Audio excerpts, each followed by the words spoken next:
bahwa perdamaian MOU Helsinki itu hanya mensejahterakan elit GAM.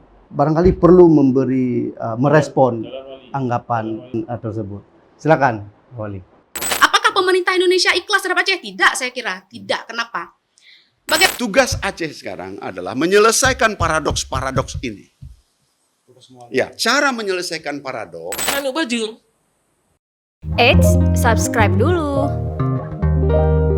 Rekan Sago TV, dalam momentum 20 tahun MOU Helsinki antara Republik Indonesia dengan Gerakan Aceh Merdeka, dialog yang berbasis pada masalah untuk menawarkan gagasan dan dialektika perlu dilakukan dalam momentum 20 tahun MOU ini. Kita akan hadir berdiskusi dan melakukan dialog-dialog berbasis pada beragam masalah secara umum, baik itu masalah kemiskinan, masalah mutu pendidikan, masalah pengangguran, stunting dalam bidang kesehatan, kemudian kekerasan terhadap anak dan perempuan yang masih tinggi, perceraian juga tinggi.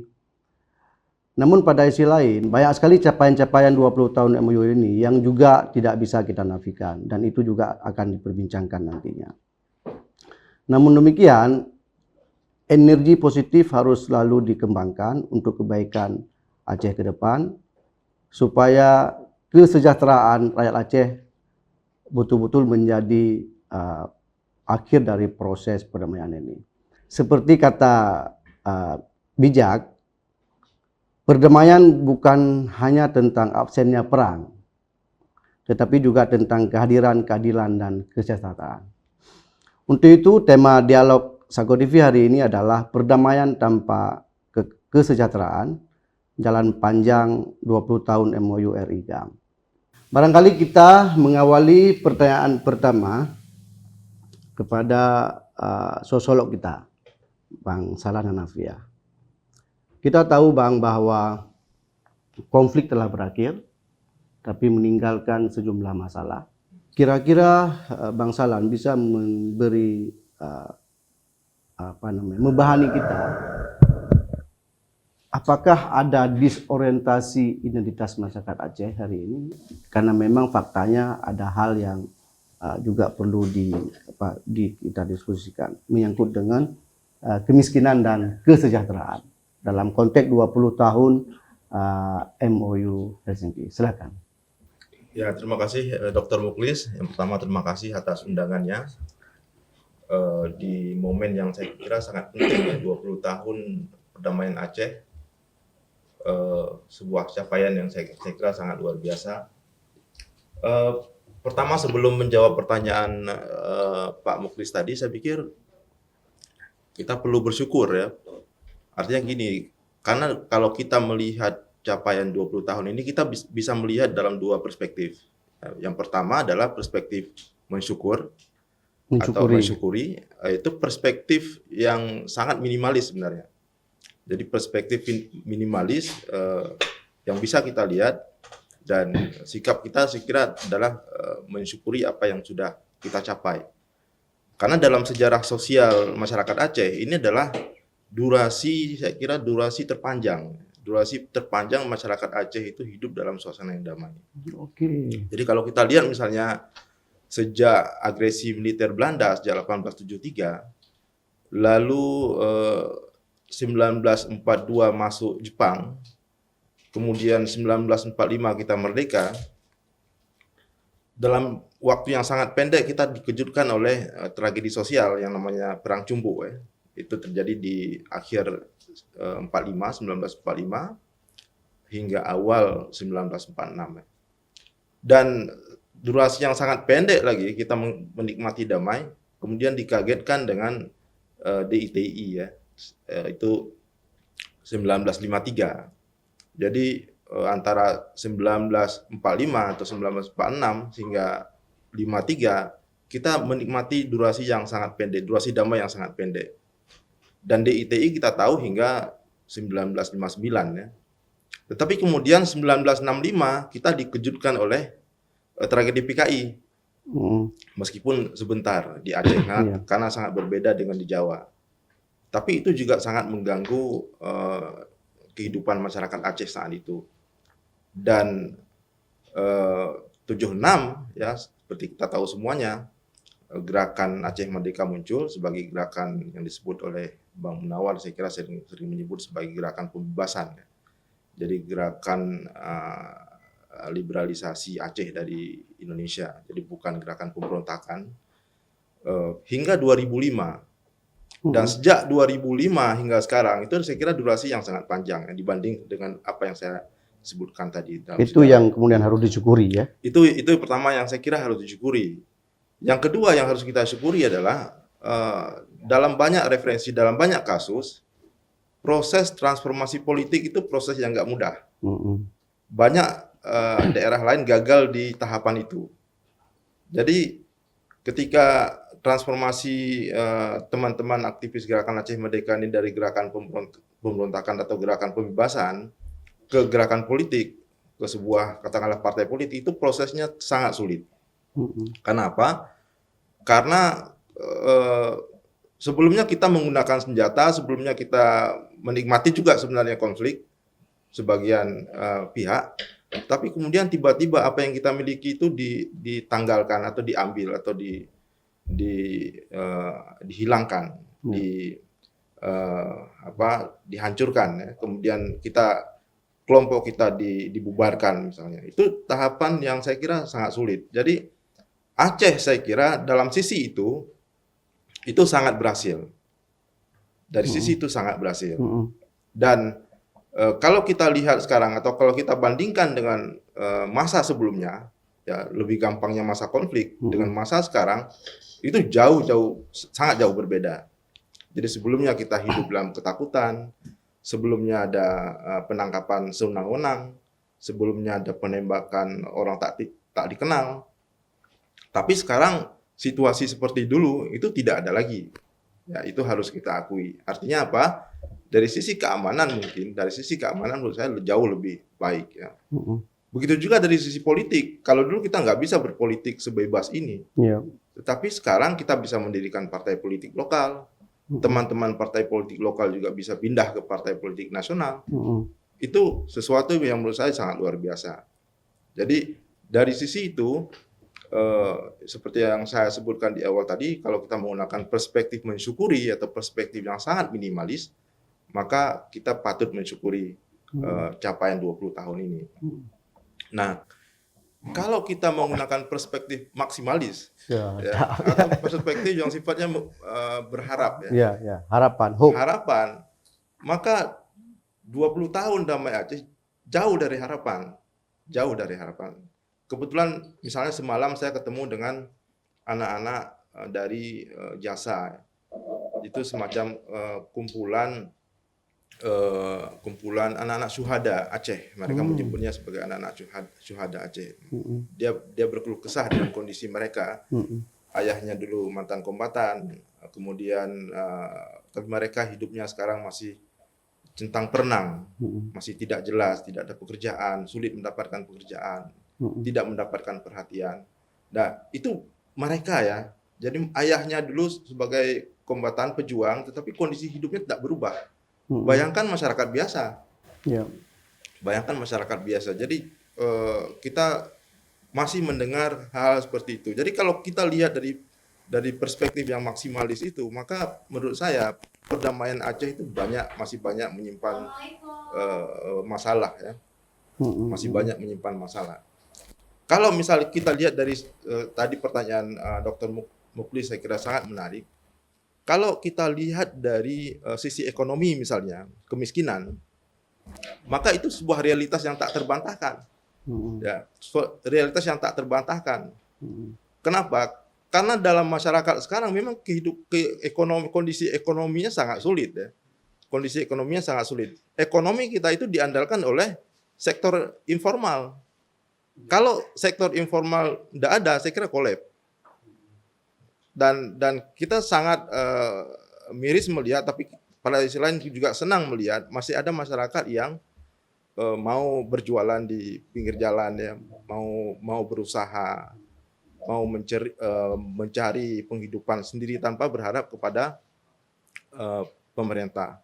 Jadi dari sisi ekonomi masih tidak seperti yang kita harapkan. 20 tahun dengan anggaran yang kita punya, seharusnya kita tidak seperti kondisi hari ini. Nah, dari sisi politik atau dari sisi demokrasi, kita juga bisa lihat misalnya, posisinya menurut saya stuck. Jadi kita semacam mati langkah ya. Kenapa saya sebutkan mati langkah? Saya juga ngobrol dengan beberapa politisi yang pernah duduk di DPR misalnya. Mereka sangat prihatin dengan kondisi misalnya politik uang, ya. Jadi politisi atau teman-teman yang bergerak di dunia politik, mereka membayangkan pemilu selanjutnya adalah pemilu yang harus berhadapan dengan money politik. Jadi mereka nggak bisa berpikir bagaimana membangun Aceh secara lebih objektif tanpa ada praktek-praktek seperti itu. Dan itu saya kira kondisi 20 tahun yang selama ini kita mulai dengan posisi yang sangat baik, dengan semangat yang sangat ikhlas, semangat yang sangat ideal, tetapi kemudian berujung dengan semangat yang sangat pragmatis. Itu yang saya katakan stuck ya, karena kita berakhir pada posisi yang sangat pragmatis, tidak lagi melihat sebuah masa depan yang idealis. Jadi kalau pertanyaannya mengapa ini terjadi, kita bisa merujuk beberapa pendapat misalnya. Kalau Francis Fukuyama dia mengatakan sebenarnya kita bisa lihat pada kasus-kasus misalnya negara lain. Dia mengatakan ada 3 variabel penting untuk menjawab pertanyaan ini. Yang pertama adalah dia bilang state building. Ya, kalau mungkin dalam konteks kita Aceh ini Pemda building. Ya, Pemda building. Ya, kita bentuk dulu Pemda yang betul atau pemerintah yang betul, yang sering kita sebut sebenarnya dengan pemerintah yang bersih, pemerintah yang akuntabel, pemerintah yang efektif. Artinya pemerintah yang modern sebenarnya. Kalau kita membayangkan sebuah pemerintah yang modern, maka pemerintah yang tidak menggunakan nilai-nilai yang disebut dengan nilai-nilai patronase atau nilai-nilai yang siapa yang kuat dialah yang menang. Nah, kalau itu prinsipnya masih prinsip itu, saya kira itu bukan prinsip yang modern ya. Ya. Ini satu dia bilang state building atau Pemda building atau pemerintah daerah building. Yang kedua dia mengatakan yang sangat penting, elemen yang sangat penting adalah rule of law dia mengatakan. Tapi rule of law itu bukan hukum yang ke bawah, hukum mengatur ke atas. Itu yang elemen kedua paling penting. Yang ketiga dia mengatakan demokrasi. Kenapa demokrasi? Demokrasi itu kan soal partisipasi ya. Partisipasi itu kan soal akuntabilitas juga sebenarnya. Legitimasi juga. Ya, ketika orang kita ajak supaya orang terlibat semua, sehingga situasinya menjadi terbuka, semua orang tahu, semua orang kebijakan terlibat, anggaran yang dikelola terlibat. Jadi itu elemen ketiga. Tetapi ini tidak bisa dilakukan secara bertahap ya. Ada beberapa negara yang melakukannya menggunakannya dengan state building pada tahap pertama. Ya Jerman misalnya, dia menyebutkan Jerman. Yang kedua, ada yang menggunakannya rule of law. Ya, Amerika dia menggunakan rule of law sebagai tahap pertama untuk menuju masyarakat yang maju. Ada yang menggunakan tahap ketiga yang disebut dengan demokrasi. Nah, kita menggunakan tahap ketiga saya kira karena kita memulainya dengan demokrasi. Sementara Pemda buildingnya itu tak tersentuh. Kalau kemudian basisnya Francis Fukuyama, kalau untuk Aceh, kalau untuk basisnya misalnya demokrasi kan kita udah 20 tahun ini. Betul. Tapi yang cocok untuk saya kira tidak pas misalnya menggunakan tahapan-tahapan seperti itu ya. Kita bisa melakukannya dengan sekaligus misalnya. Jadi tidak mesti harus memulai dengan state Pemda building, kemudian melanjutkan dengan rule of law tadi, kemudian melanjutkan dengan demokrasi. Tapi saya kira kita juga bisa memakai mekanisme melakukan sekaligus atau memperbaiki pelan-pelan. Sekarang misalnya kita bisa memulai dengan yang disebut dengan Pemda building tadi. Kita membuat Pemda ini menjadi sebuah institusi modern, tidak lagi menggunakan sistem mengutamakan orang dalam misalnya, Iya. ya. Kemudian kalau kita tak punya orang dalam maka sulit berurusan dengan pemerintah. Atau kita misalnya menggunakan Pemda sebagai tempat mencari kerja, sehingga semua orang kalau mencari kerja masuk Pemda, ya. Kemudian kita bisa saja menggunakan misalnya yang disebut dengan meritokrasi. Jadi siapa yang punya kapasitas, yang punya kemampuan, itu yang kita gunakan atau itu yang kita pekerjakan misalnya. Jadi nggak mesti hal-hal yang menurut saya dengan kapasitas kita yang seperti ini, dengan kultur kita yang sangat patronase memang, yang sulit sekali kita hapus, kita harus memulai dengan hal-hal yang besar. Kita bisa memulai dengan menurut saya hal-hal yang sederhana, hal yang kecil, tapi konsisten dan dilakukan secara terus-menerus. Saya kira untuk pengantar seperti itu, Pak Muklis. Baik, rekan Sago TV, kita beralih ke Dr. Wirat Medinata. Beliau ini sebagai mantan aktivis ya, sekarang udah akademisi dekan. dan yang penting Pak Wali, Ketua FKPT Aceh. Nah, ya. Nah, karena beliau bicara soal ideologi, perlu sedikit juga membahani kita, Pak Wira, dalam konteks ketahanan ideologi dan kebangsaan. Apa kemudian yang mesti dilakukan oleh pemerintah pusat dan pemerintah Aceh untuk supaya masyarakat Aceh ini dalam momentum 20 tahun, pasca 20 tahun damai nanti, itu penetrasi Aceh menuju sejahtera itu lebih cepat. Apa yang mesti dilakukan? Baik, terima kasih Pak Muklis sebagai host dan yang saya hormati kawan-kawan semua, panelis, serta para penonton Sago TV. Saya mulai dengan refleksi 20 tahun terakhir. Kita sama-sama tahu seluruh elemen ekonomi makro kita itu kan masih sangat rendah. Sehingga disebut paling sederhana adalah Aceh masih daerah termiskin, ya, investasi masih rendah dan seterusnya dan seterusnya. Secara keseluruhan ketika itu dinyatakan demikian, maka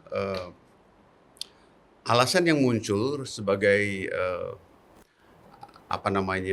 sebagai penjelasan, sebagai reason itu adalah adanya political constraint yang terjadi, yaitu relasi hubungan Aceh dengan Jakarta. Barangkali itu memang menjadi salah satu penyebab, ya, sehingga misalnya katakanlah regulasi-regulasi keuangan tidak membantu Aceh untuk bisa mempercepat, memperlancar kebutuhannya. Kemudian relasi aspek-aspek regulasi dan lain-lain sebagainya. Saya melihat di titik tahun ke-20 ini dengan kepemimpinan baru di Aceh, berdasarkan beberapa perkembangan terbaru di lapangan, political constraint ini sudah mulai bisa teratasi dan menurut saya modalitas politik kita menjadi semakin lebih baik. Pertama, mungkin karena faktor Presiden Indonesia, Pak Prabowo, punya hubungan yang sangat baik dengan Gubernur Aceh, Mualim. Kemudian cara Jakarta merespon kebutuhan-kebutuhan Aceh yang sifatnya grievance maupun yang sifatnya grievance ini kan banyak aspek sosial politik maupun yang aspeknya teknis itu bisa diselesaikan. Saya ambil contoh misalnya. Kasus 4 pulau kemarin itu demikian panas, demikian tegang di bawah. Tetapi diplomasinya menjadi lentur ketika Prabowo sudah mulai memahami cara berkomunikasi dengan orang Aceh. Itu selesai dengan sangat bagus. Ini kemudian ada kasus Belang Padang yang kedua. Ini insya Allah dalam waktu dekat juga sudah diselesaikan sesuai dengan kebutuhan orang Aceh. Jadi cara Jakarta merespon, ini membuat political constraint yang selama ini dikeluhkan selama dua dekade ini barangkali akan bisa menjadi modalitas baru di dalam memperlancar hubungan Aceh-Jakarta yang bisa diikuti misalnya kalau ada constraint di dalam regulasi-regulasi yang menyangkut kebijakan-kebijakan umum yaitu ekonomi dan politik, itu bisa diselesaikan dengan cara lebih baik. Dulu di tahun ke-10 sampai di tahun ke-20 ada yang menyebut bahwa Aceh ini kekurangan diplomat yang berkomunikasi dengan Jakarta. Karena waktu itu misalnya masih ada Pak Yusuf Kalla yang berperan di pemerintahan, masih ada SBY yang juga sangat dekat dengan masyarakat Aceh dan pemerintah Aceh. Tetapi ketika mereka turun dari panggung kekuasaan nasional digantikan oleh Jokowi, orang Aceh kehilangan diplomat baru yang bisa menjembatani political constraint antara Aceh dengan Jakarta ini. Nah sekarang kelihatannya ini sudah teratasi. Apakah ini bisa disebut secara kebetulan atau barangkali juga karena faktor political engineering, di mana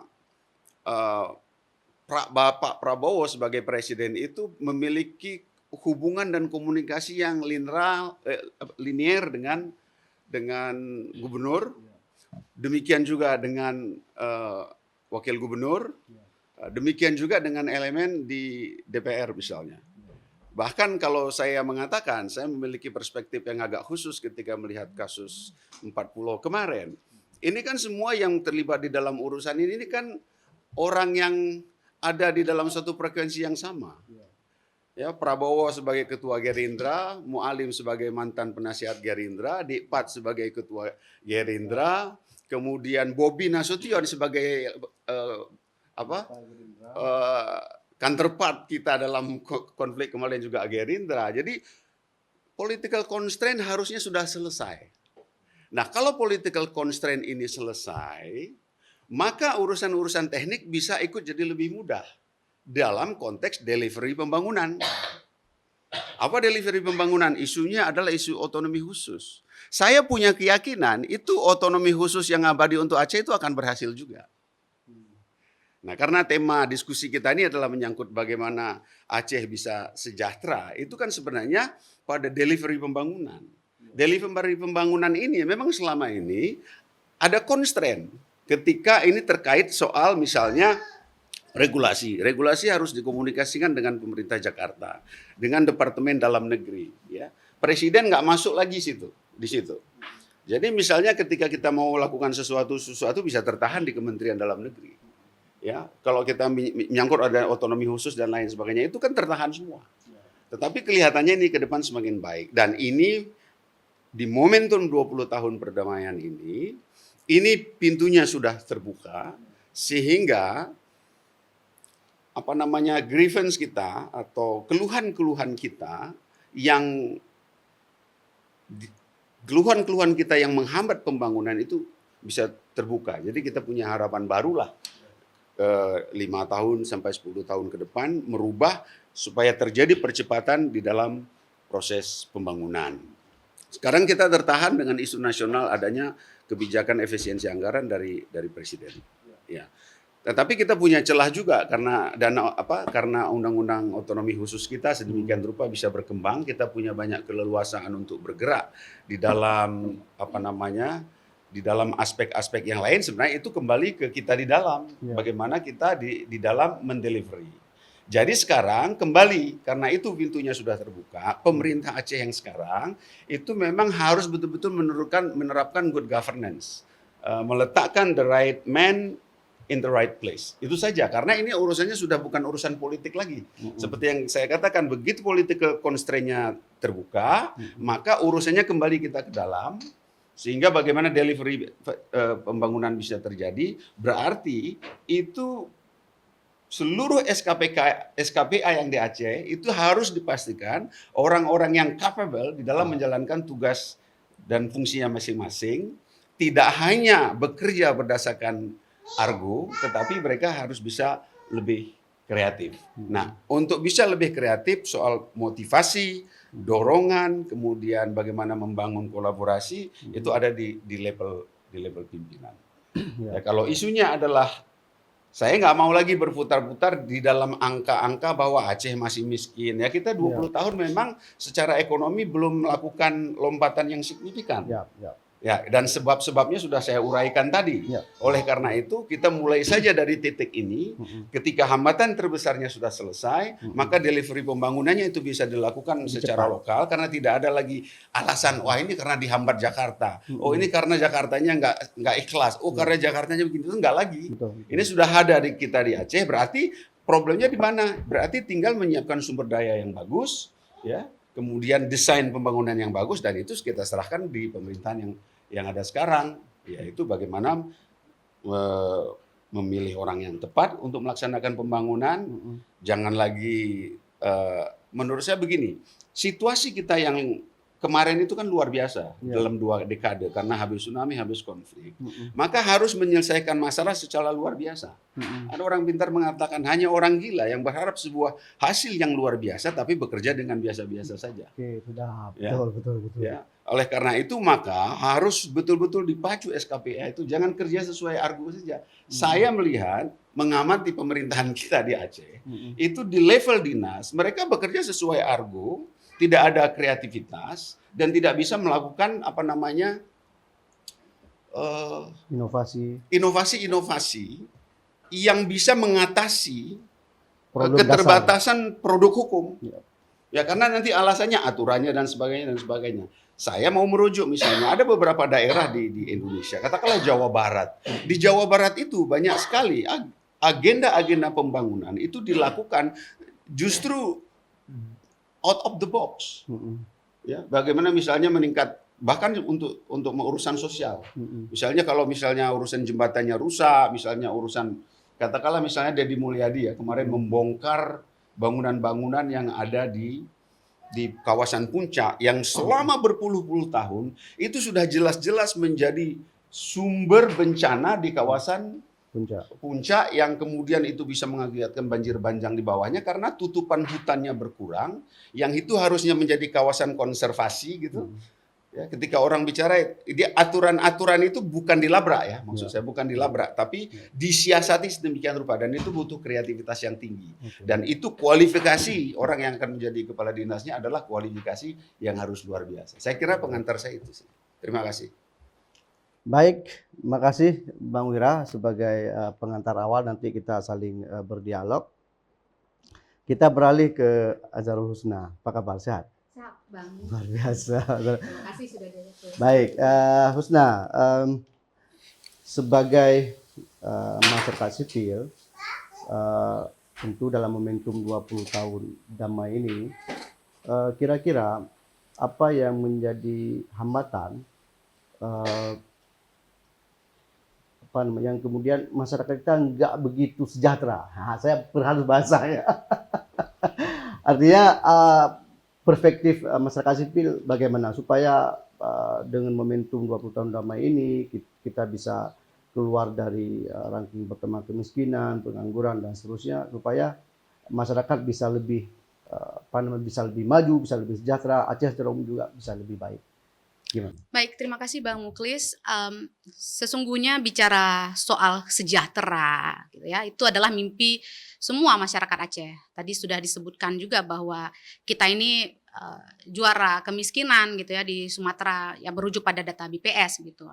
Kemudian kalau kita melihat indeks gini, gitu ya, bagaimana pendapatan, kemudian keuangan ya masyarakat yang cukup beragam, jadi tidak merata gitu. Ini kan juga jadi sorotan. Tapi penting juga untuk dilihat kembali bahwa meski sudah 20 tahun perdamaian di Aceh, bukan berarti persoalan-persoalan pasca konflik bersenjata yang cukup lama itu sudah selesai adanya. Itu juga perlu jadi perhatian kita. Seolah-olah ketika kita bicara soal korban pelanggaran HAM masa lalu, bicara wah ini barang sudah selesai gitu ya. Tidak selesai, belum selesai. Kenapa? Karena prosesnya itu tidak benar-benar komprehensif gitu ya. Ada banyak sekali memang inisiatif-inisiatif yang dulu sudah pernah dilakukan. Kalau kita membuka-buka koran lama gitu ya, Serambi Indonesia, banyak sekali program-program yang dilakukan untuk merespon konflik Aceh, Gemah Asalam dan lain-lain. Tapi di koran yang sama juga menyebutkan bahwa korupsinya cukup tinggi gitu ya, dan belum siapa yang ada menghitung-hitung itu, kemudian membuat catatan evaluasi dan lain-lain begitu. Satu hal nampaknya dikutukan di mana-mana begitu ya, korupsi, kekayaan, sumber daya alam gitu. Lalu ada yang bilang bahwa ada konsepsi soal perdamaian dan mari kita lihat masa 20 tahun dan lain-lain. Saya mengajak lagi kita untuk kembali mengingat-ingat teori klasik dari Johan Galtung terkait dengan perdamaian positif dan negatif. Kesannya sudah klasik sekali, tapi kita boleh itu kemudian mundur ke belakang gitu.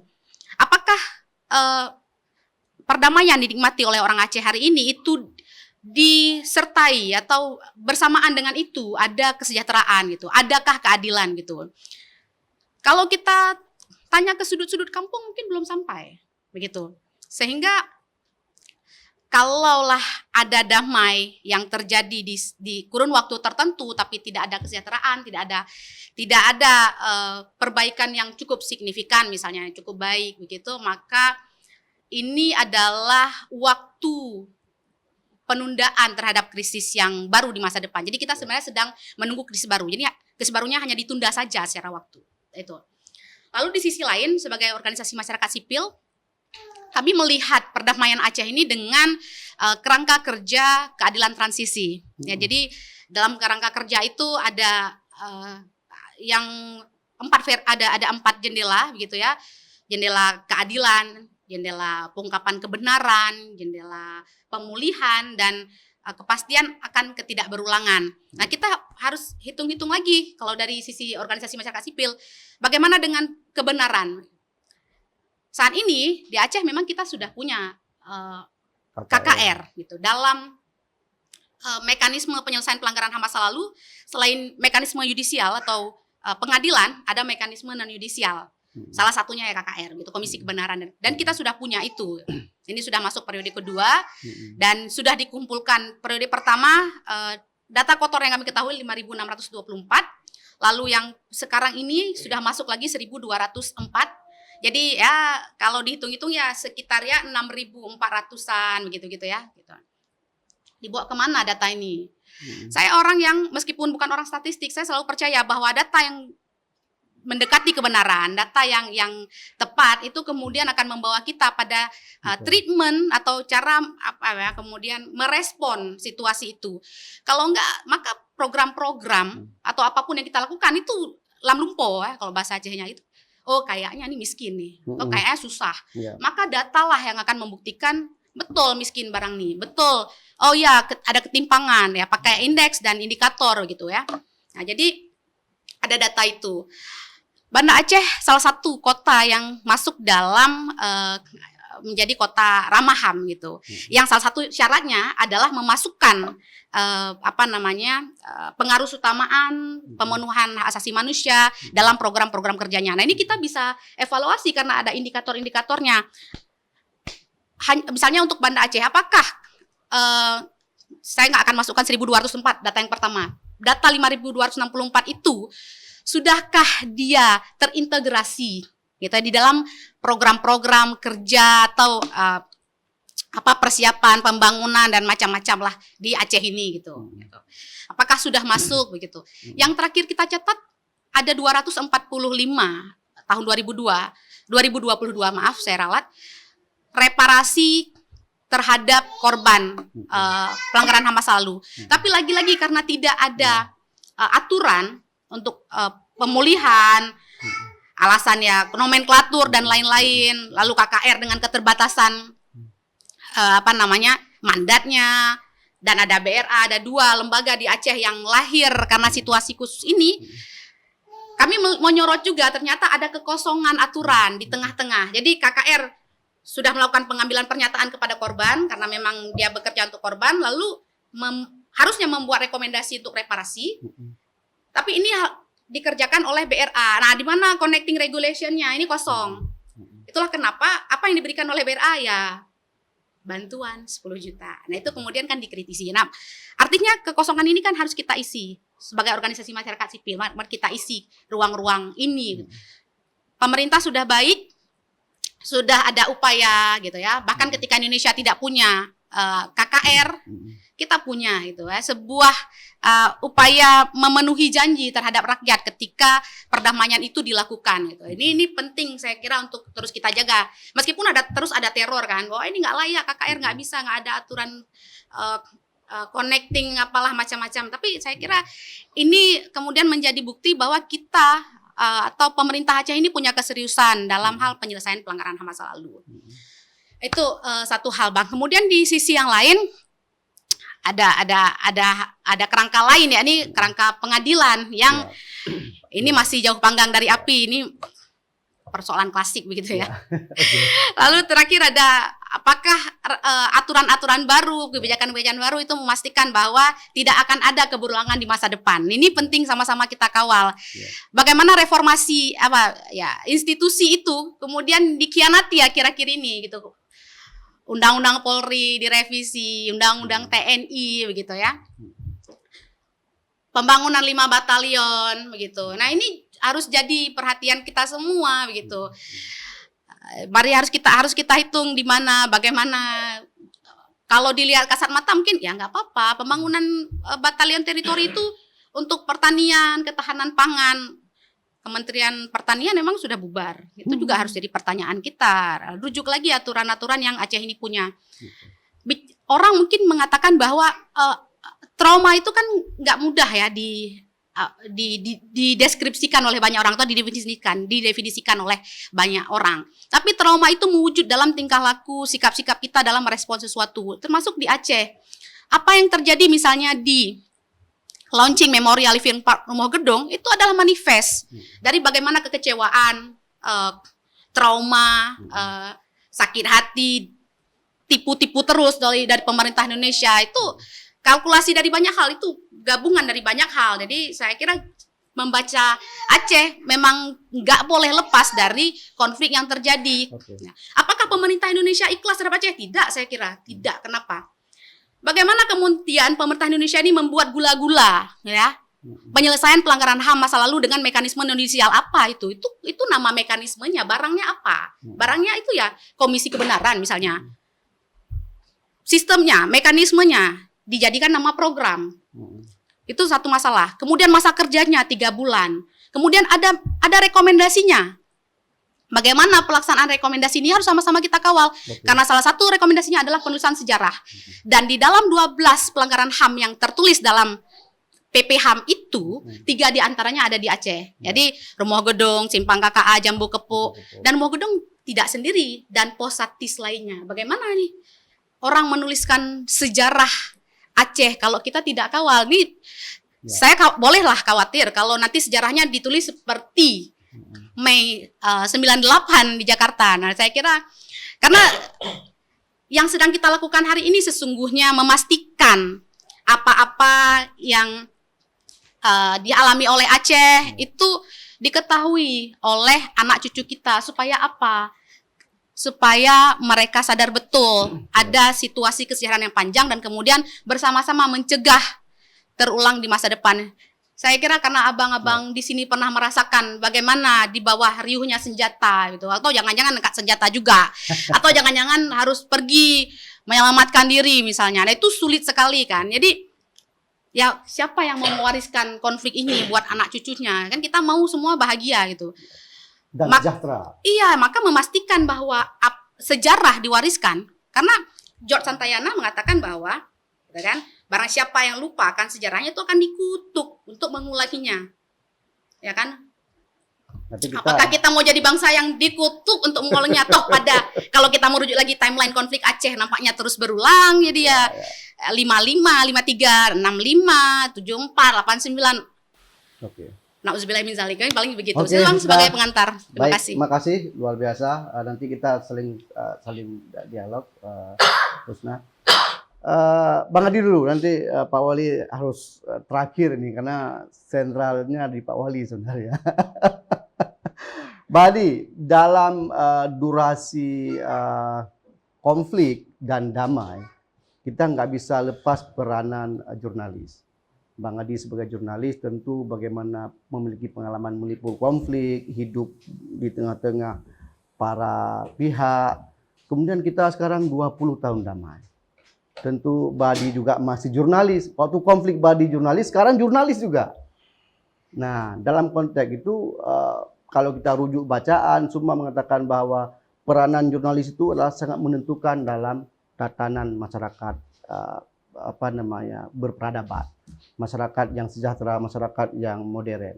Nah, untuk konteks Aceh, Bang Adi, apakah media-media di Aceh atau masih bisa menjadi sebagai alat kontrol sosial supaya mempercepat kesejahteraan masyarakat Aceh? Silakan Pak Adi. Gimana Bang Ira? Berat kali ya?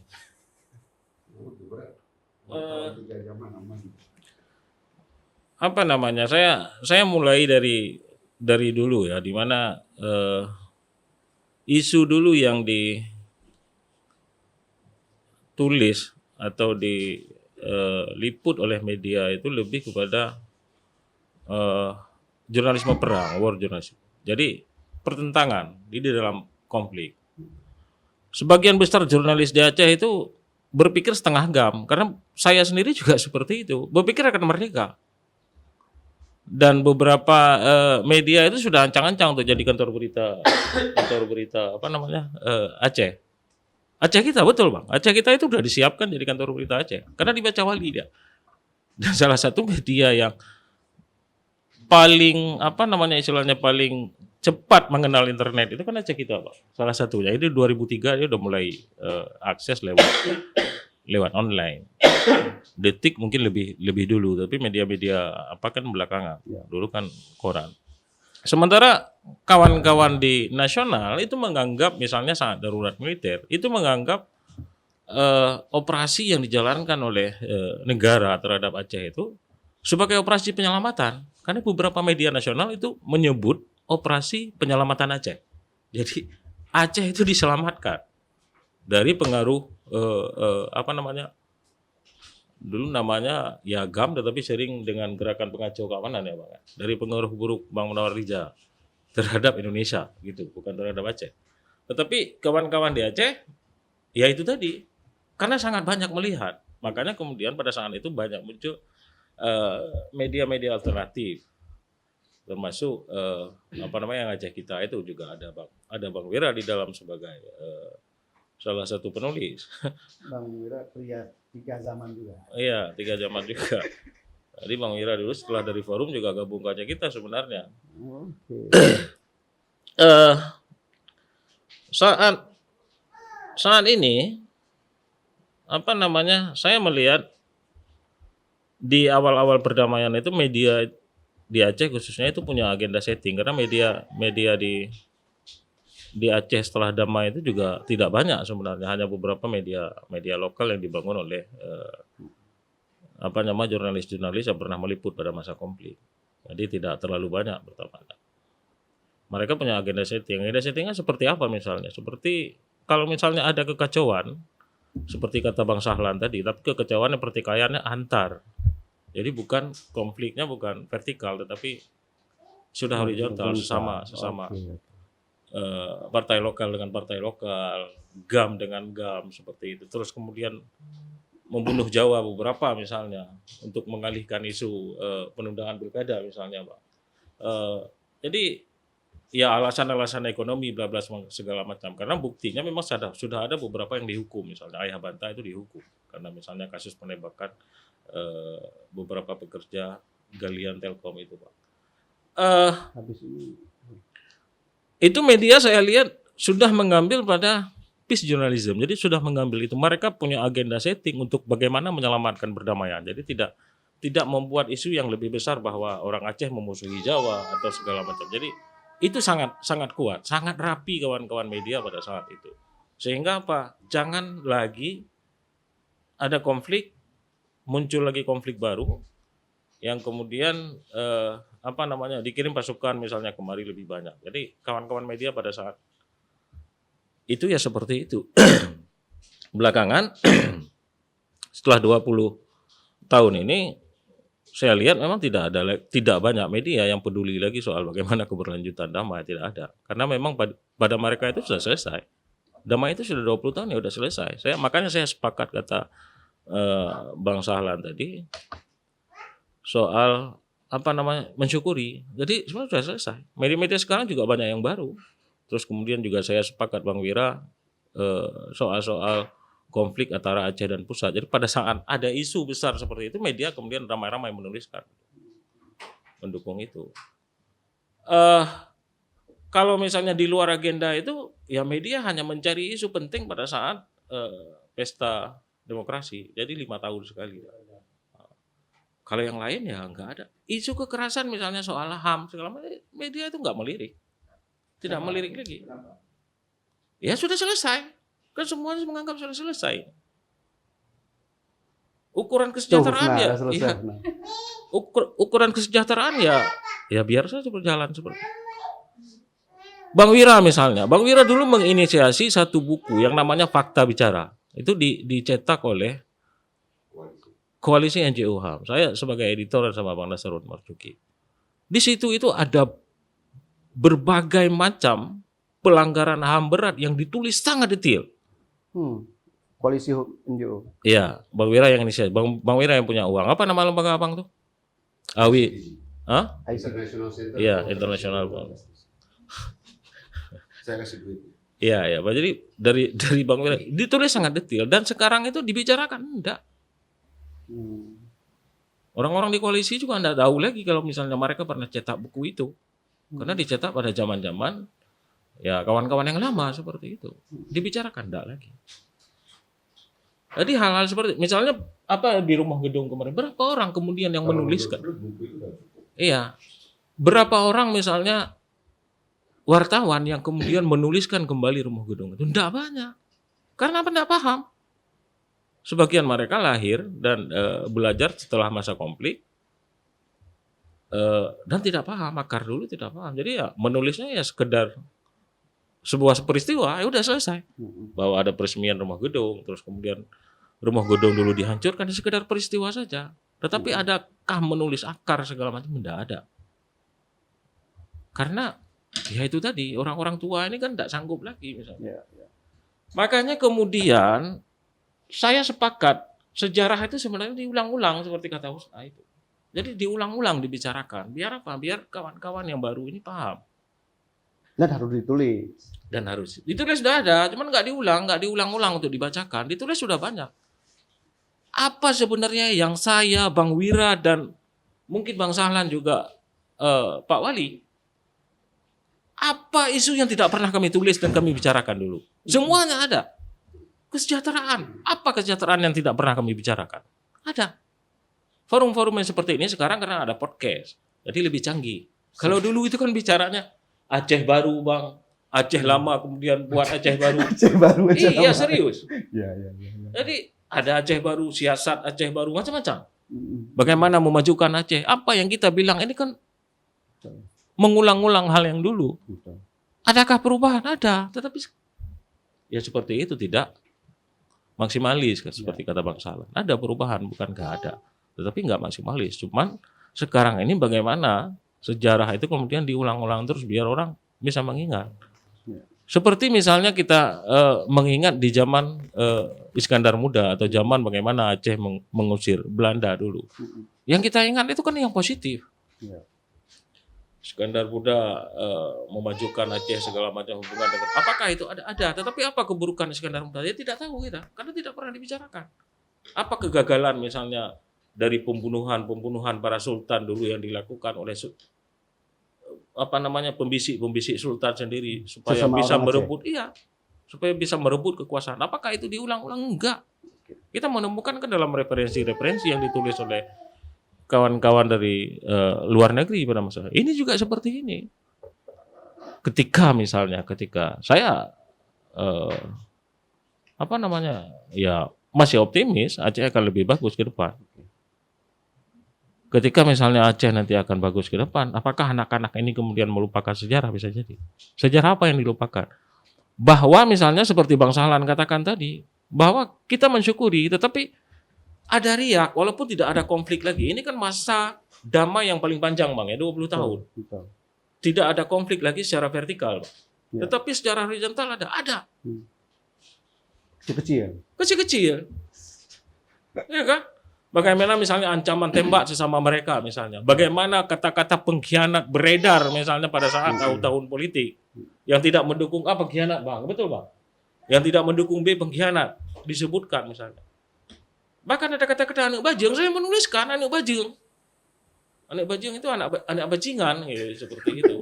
Anak bajingan. Ada kata-kata itu sesama mereka. Apakah kemudian dendam-dendam itu dipelihara, ya sampai kini masih ada sebagian orang. Dalam momentum Masih, 20 ini masih iya, ada gitu. masih ada seperti itu. Di IJP awak pengkhianat, awak belah deh. Jadi masih ada seperti itu, masih ada. Cuman hal-hal yang seperti itu bagaimana kemudian bisa kita ubah. Kelemahan kita orang Aceh ini, ya bukan orang Aceh tidak semua, tapi kelemahan kita ya tidak bisa memaafkan sebenarnya. Iya, tidak bisa memaafkan kalau misalnya ada kesalahan, dukungan ataupun apapun di lain. Tadi ketika membangun Aceh tidak secara bersama-sama, saling menindih, secara ini tidak akan maju, sampai kapan pun tidak akan maju. Ketika kita mati, saya optimisnya ketika kita semua udah mati, generasi pejuang ini lun ke mati. Pak Wali Hanali, mungkin awal Pak Wali lucu. Ya kan, Bang Wira nggak ada lagi. Saksi sejarah ini sudah wafat semua. Anak Ya Usna kan? lah nanti. Syahid. berarti. Jadi tinggal anak-anak Usna, anak saya atau anak Pak Dir. Ya di masa itu mungkin bisa. Ya. Itu belum lagi kita bicara kafarat sumpah karena ini akan berat Pak Dir. Ya kan akan berat. Tapi Itu perlu topik khusus tuh. Iya, perlu topik khusus. Silakan. Baik, makasih Bang Adi. Rekan-rekan Sago TV, sebelum kita arahkan ke Pak Wali, izin Pak Wali, di Jakarta telah tersambung dengan Insinyur Muslim Armas sebagai Ketua Umum Taman Sekarang Muda Diaspora Aceh di Jakarta. Barangkali Pak Muslim, terima kasih kehadirannya. Ini sebuah kebanggaan bagi kami kehadiran Pak Muslim dari Jakarta untuk terlibat dalam diskusi kita ini. Ke depan kita Sago TV dengan Taman Sekarang Muda akan terus melakukan kegiatan-kegiatan yang barangkali narasumbernya ada di Jakarta dan kita ada di Aceh untuk membangun dialektika pencerahan di Aceh. Pak Muslim, ada satu pertanyaan penting yang kemudian barangkali penting untuk Pak Muslim berikan kepada kita. Bagaimana sebenarnya respon diaspora Aceh yang ada di luar Aceh dalam memandang capaian kesejahteraan rakyat Aceh itu dalam momentum 20 tahun damai antara RI dan GAM hari ini. Silakan Pak Muslim. Ya, terima kasih. Assalamualaikum warahmatullahi wabarakatuh. Terima kasih nih ibu-ibu dan bapak-bapak ya yang bersama kita pada pagi hari ini. Kita berdiskusi mengenai apa yang saat ini kita rasakan setelah 20 tahun MOU Helsinki. Yang pertama kita di perantauan ya tentu sangat mudah membandingkan kondisi Aceh dengan kondisi yang ada di luar Aceh. Yang luar Aceh ini yang terdekat dengan Aceh Sumatera Utara, yang mungkin agak sedikit jauh dari Aceh di Pulau Jawa. Kita antara Jawa dan luar Jawa masih agak jauh gapnya ya. Dan yang kita sayangkan ternyata gapnya di Sumatera juga antara satu provinsi dan provinsi lain juga cukup jauh gitu ya. Saat ini yang kita lihat memang Aceh saat ini ya masih dikategorikan ya salah satu lah yang termiskin di Sumatera ya, di Indonesia juga seperti itu. Artinya ini yang jadi PR kita bersama ya, terlepas nanti ukuran kemiskinan seperti apa gitu, tapi paling tidak kita ya sangat menyayangkan ya bagaimana perdamaian yang sudah sangat susah payah dicapai ya, kemudian dengan rekonstruksi setelah tsunami gitu ya, tapi masyarakat Aceh sampai hari ini tidak begitu merasakan hasilnya kepada kesejahteraan gitu. Itu yang kita patut sedihkan dan memang harus kita introspeksi apa yang salah di Aceh ini, apa yang salah dari selama perjalanan kita hari ini. Ternyata perdamaian ya, dan sumber daya alam yang luar biasa di Aceh belum membawa kesejahteraan untuk Aceh. Itu yang pertama. Yang kedua, kita melihat juga pengangguran, ya, terutama anak-anak muda ya di Aceh, ini juga cukup menyedihkan bagi kita. Dari pendidikan yang sebenarnya ada beberapa yang sudah terlihat menunjukkan titik cerah, ya, seperti USK Universitas Syah Kuala yang bisa mendapatkan peringkat tertinggi di luar Pulau Jawa. Ya, jadi walaupun nomor 10, tapi nomor 10 itu ya sudah paling tinggi di luar Jawa, karena 9 itu 1 sampai 9 itu adanya di Pulau Jawa semua. Ini juga memang seperti saya sebutkan tadi, ada gap antara Jawa dan luar Jawa. Ya, kalau di Jawa tingkat pendidikannya 9 besar itu di Pulau Jawa semua. Tapi paling tidak ya kita ada di 10 besar itu. Itu dari sisi itu. Jadi ada ketimpangan ibaratnya dari sisi kualitas pendidikan kita yang sudah cukup baik ya, terutama di perguruan tinggi, tetapi tidak diimbangi dengan kesejahteraan. Artinya kita masih ada PR, ya, kita masih ada PR besar bagaimana link and match antara dunia pendidikan dengan dunia kerja, ya. Lapangan pekerjaan, saya khawatir ya ledakan dari lulusan para perguruan tinggi ini tidak terserap, ya, tidak terserap sehingga menjadi pengangguran, ya, terjadi pengangguran yang ini nanti bisa jadi masalah ekonomi tersendiri gitu. Ini yang jadi permasalahan. Nah, saya sebelum ke arah yang lebih detail lagi, saya lebih ingin menggambarkan kondisi kita pada hari ini, kondisi Indonesia pada hari ini, ya, terutama khususnya Aceh. Indonesia juga sudah menjalani fase reformasi. Reformasi 98 sudah terjadi, kita perubahan politik secara besar-besaran juga sudah terjadi, sama seperti Aceh yang hari ini juga perubahan politik juga sudah berbeda dengan fase sebelum MOU Helsinki, ya. Nah, yang masih menjadi PR besar Indonesia hari ini, ya, kalau kita bilang eksternalnya Aceh lah, ya, bisa dikatakan di luar Aceh ini, di Indonesia ini, yang hari ini ya termasuk terdampak juga kepada Aceh tentunya, karena Aceh memang bagian dari Indonesia, itu adalah reformasi hukum. Sampai hari ini reformasi kita masih bermasalah dalam penegakan hukum. Jadi banyak kita temukan, ya, banyak yang jadi masalah, jadi isu, ya, itu pada hari ini di Indonesia adalah masalah hukum. Yang terakhir tentunya kita tahu kasus Tom Lembong, ya, yang akhirnya presiden harus turun tangan. Ini menguras energi bangsa Indonesia, bisa dikatakan. Dan ini saya yakin masih jauh dari selesai. Akan ada masalah-masalah baru lagi yang terkait dengan penegakan hukum di Indonesia. Karena ini memang belum selesai kita reformasi hukum. Nah, kalau ekonomi dan yang lain di Indonesia bisa dikatakan sudah hampir selesai. Nah, Aceh sendiri secara internal, ya, ini sebenarnya yang tadi Pak Wira sebutkan, paling tidak sebagian besar yang tadinya istilahnya terbelenggu atau tersandera dengan politik dan yang lain, ini sebenarnya sudah selesai. Cuma kita masalahnya masih banyak PR-PR yang belum selesai, ya. Masalah good governance, ya. Apalagi kalau tadi Pak Wira sebutkan out of the box, itu udah sangat bagus. Kalau bisa aja katakanlah pejabat-pejabat di Aceh, pimpinan di Aceh bisa melakukan hal-hal yang out of the box, ya, itu udah sangat luar biasa.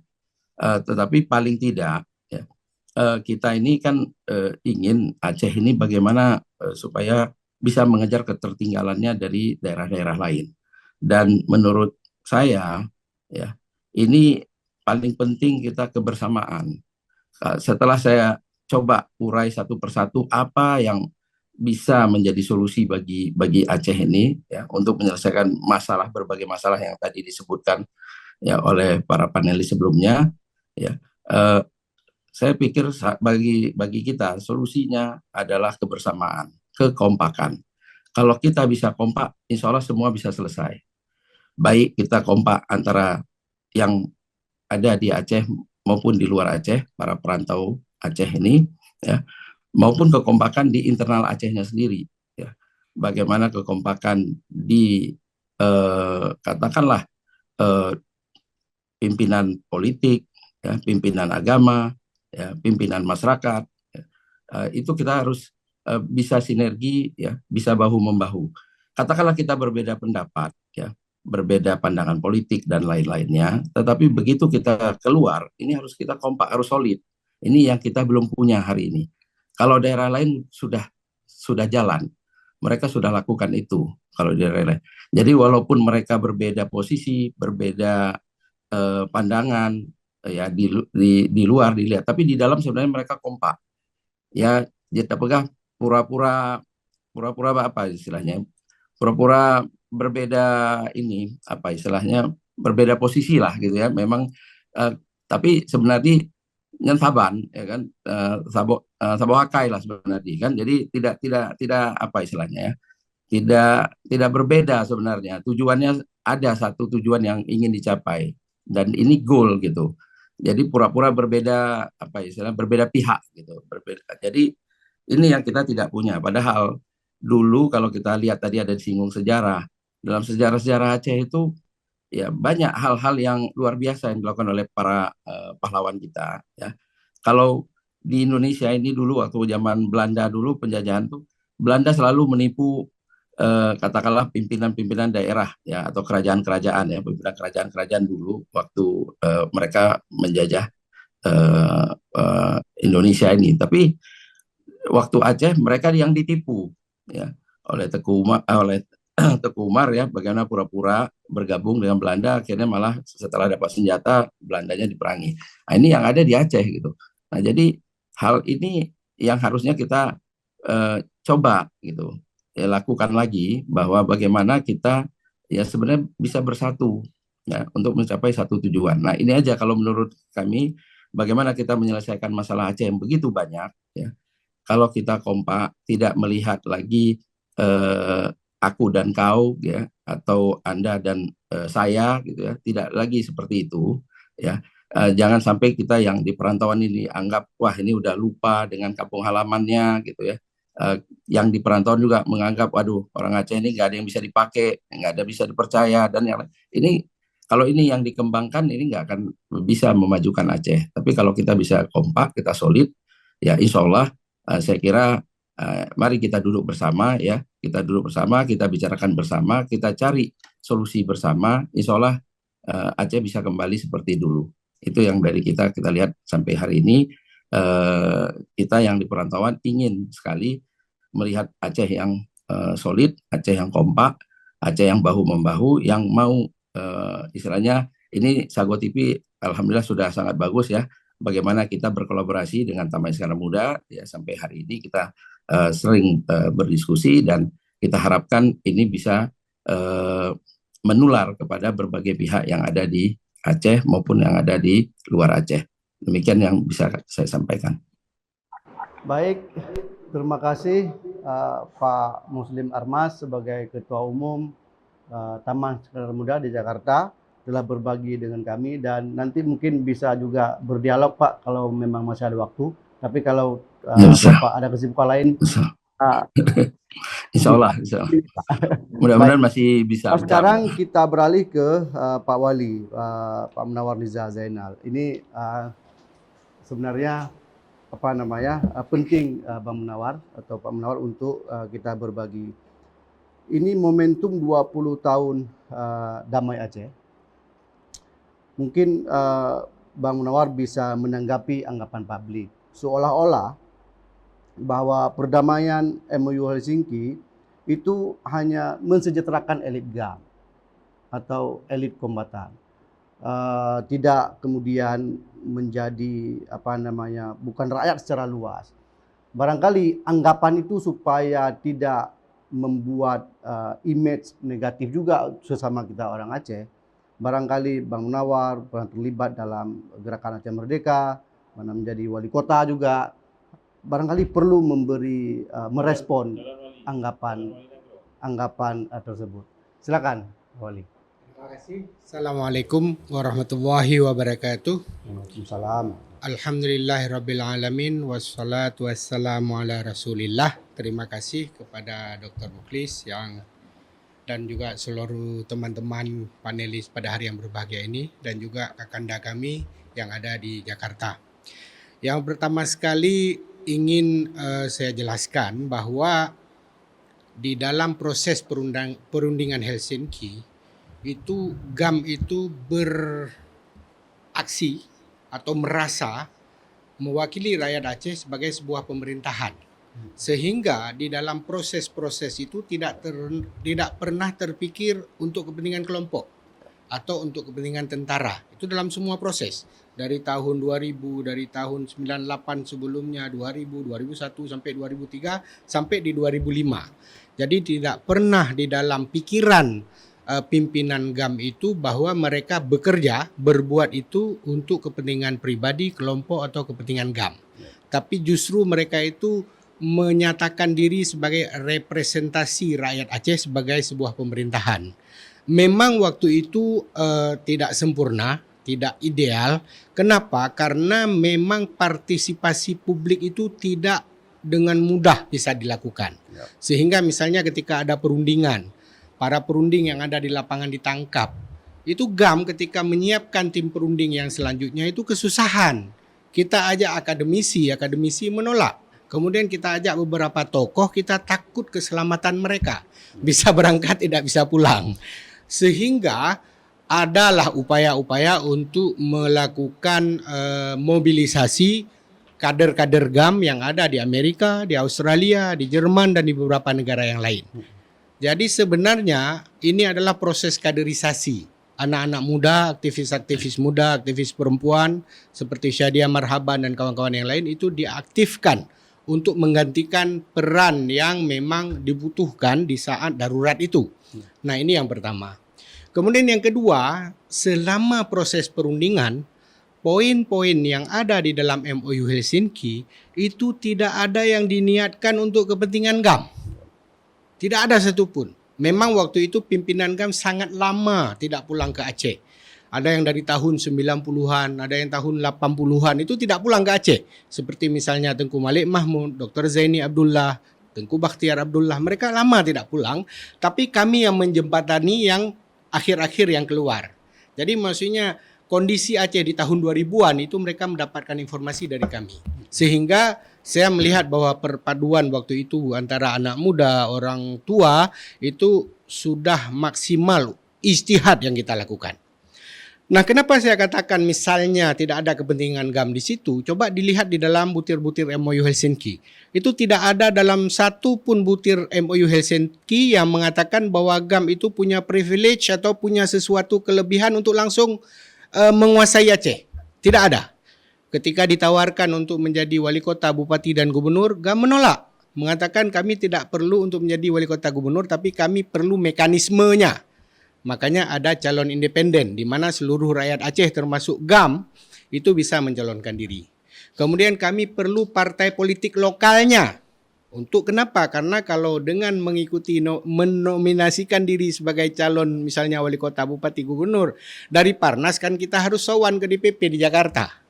Jadi perlu ada partai politik lokal yang DPP-nya di Aceh dipimpin oleh orang Aceh. Makanya di dalam MOU Helsinki itu disebutkan bahwa local political parties, bahwa rakyat Aceh berhak untuk mendirikan partai-partai politik lokal. Jadi nggak ada misalnya kunci-kunci yang terkait dengan keistimewaan kepada GAM.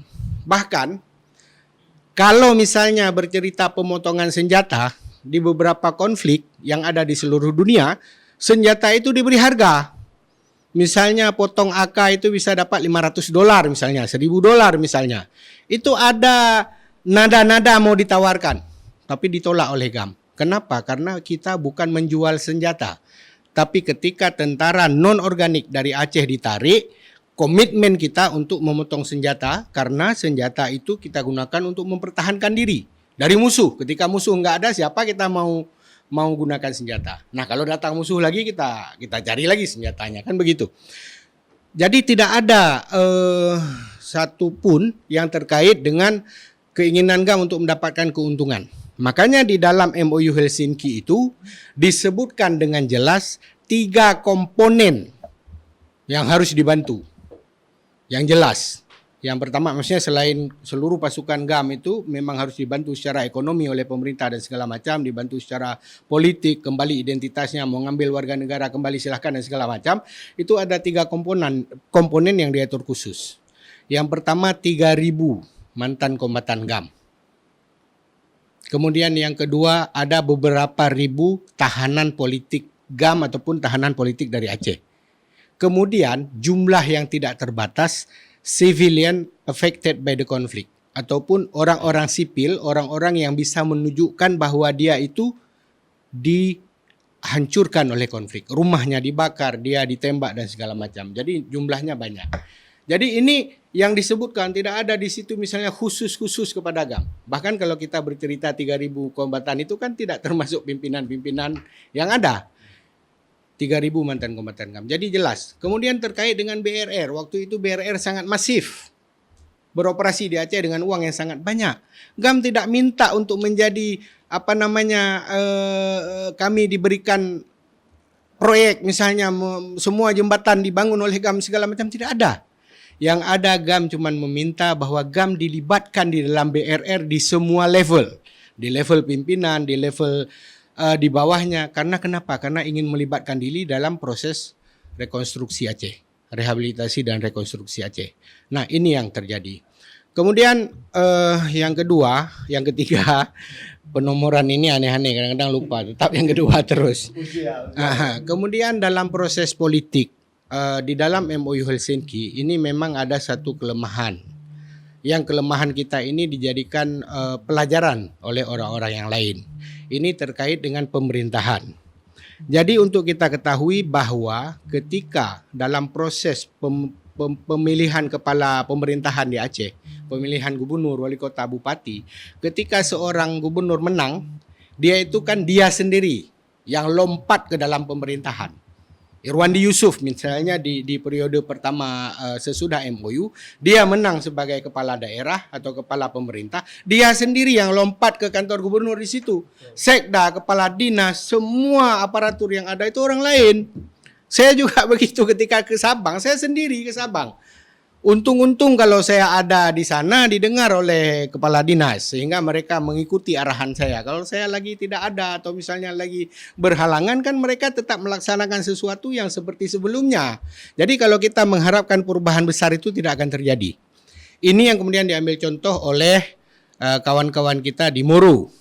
Ketika mereka mendapatkan perdamaian, mendapatkan bangsa Moro Organic Law yang seperti UU PA kita, mereka itu mendirikan pemerintahan dinamakan dengan BAREM, Bangsa Moro Autonomous Region in Muslim Mindanao.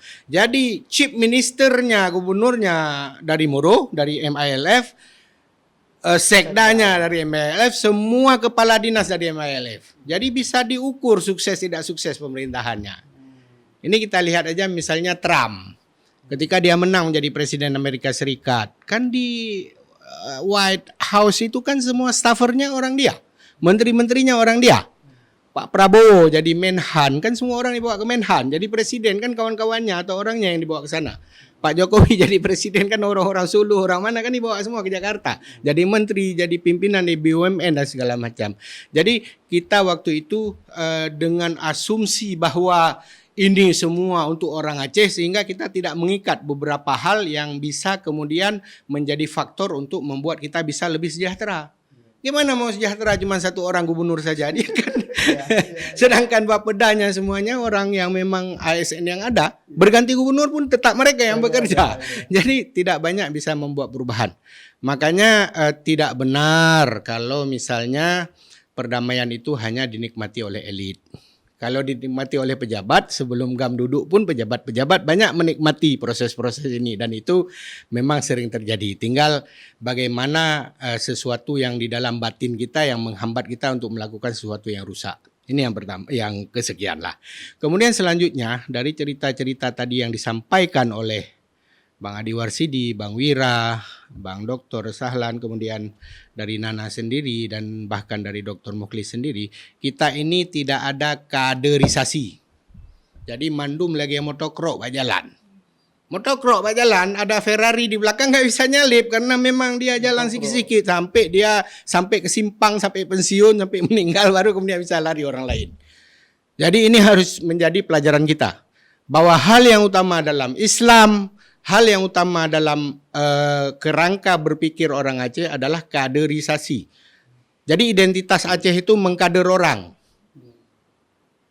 Mengkader orang. Jadi misalnya untuk menurunkan ilmu-ilmu tadi, jurnalis menurunkan kepada kawan-kawan sesudahnya, kemudian kita dari GAM, dari pemerintahan, dari NGO segala macam, kita harus membuat kaderisasi, membuat langkah-langkah seperti ada dibuat oleh Kontras kemarin, sekolah HAM segala macam, itu kaderisasi. Proses itu kita sangat kurang. Makanya itu pun tidak di backup oleh pemerintah Indonesia. Kita pernah dulu pasca damai itu kan ada transformasi mindset. Kombatan itu kita rubah mereka menjadi orang biasa. Itu yang bantu Fredrik Ebert Stiftung di Jerman, kemudian Olof Palme International Center di Swedia. Pemerintah Indonesia sama sekali tidak bantu ketika kita buat proses itu, pendidikan politik. Malah mereka kemudian beberapa tahun diusir dari Aceh karena nggak boleh membuat program politik. Kalau mau buat program-program tentang ekonomi, akhirnya mereka pindah dari Aceh. Padahal apa salah NGO-NGO internasional itu dia di Aceh kemudian membantu kita untuk transformasi mindset kita menjadi orang-orang yang pro damai. Ini tidak ada, malah dicurigai oleh aparat sehingga waktu itu kalau tidak salah saya Kemenko Polhukam tidak memberikan rekomendasi untuk memperpanjang program-program NGO internasional yang ada di Aceh. Sekarang kan nggak ada NGO internasional yang bekerja di Aceh. Kenapa? Karena dicurigai akan membawa isu Aceh ke dunia internasional. Padahal itu kan salah satu jalan kita untuk mempercepat kesejahteraan rakyat Aceh. Kemudian terkait dengan hal yang menjadi problem di Aceh ini. Saya ada mencatat beberapa hal yang menjadi problem. Pertama tadi sudah kita sampaikan, putus sejarah, kemudian tidak ada kaderisasi, kemudian kita ini menjauh dari identitas kita. Jadi Brunei Darussalam ketika ketemu minyak, kemudian ini menjadi maju, mereka mengunci rakyatnya itu dengan sebuah identitas. Beraja, Islam dan Melayu, atau sebaliknya Melayu, Islam dan beraja. Jadi mereka beraja, maksudnya punya kerajaan yang jelas. Kemudian yang kedua bahwa mereka Islam.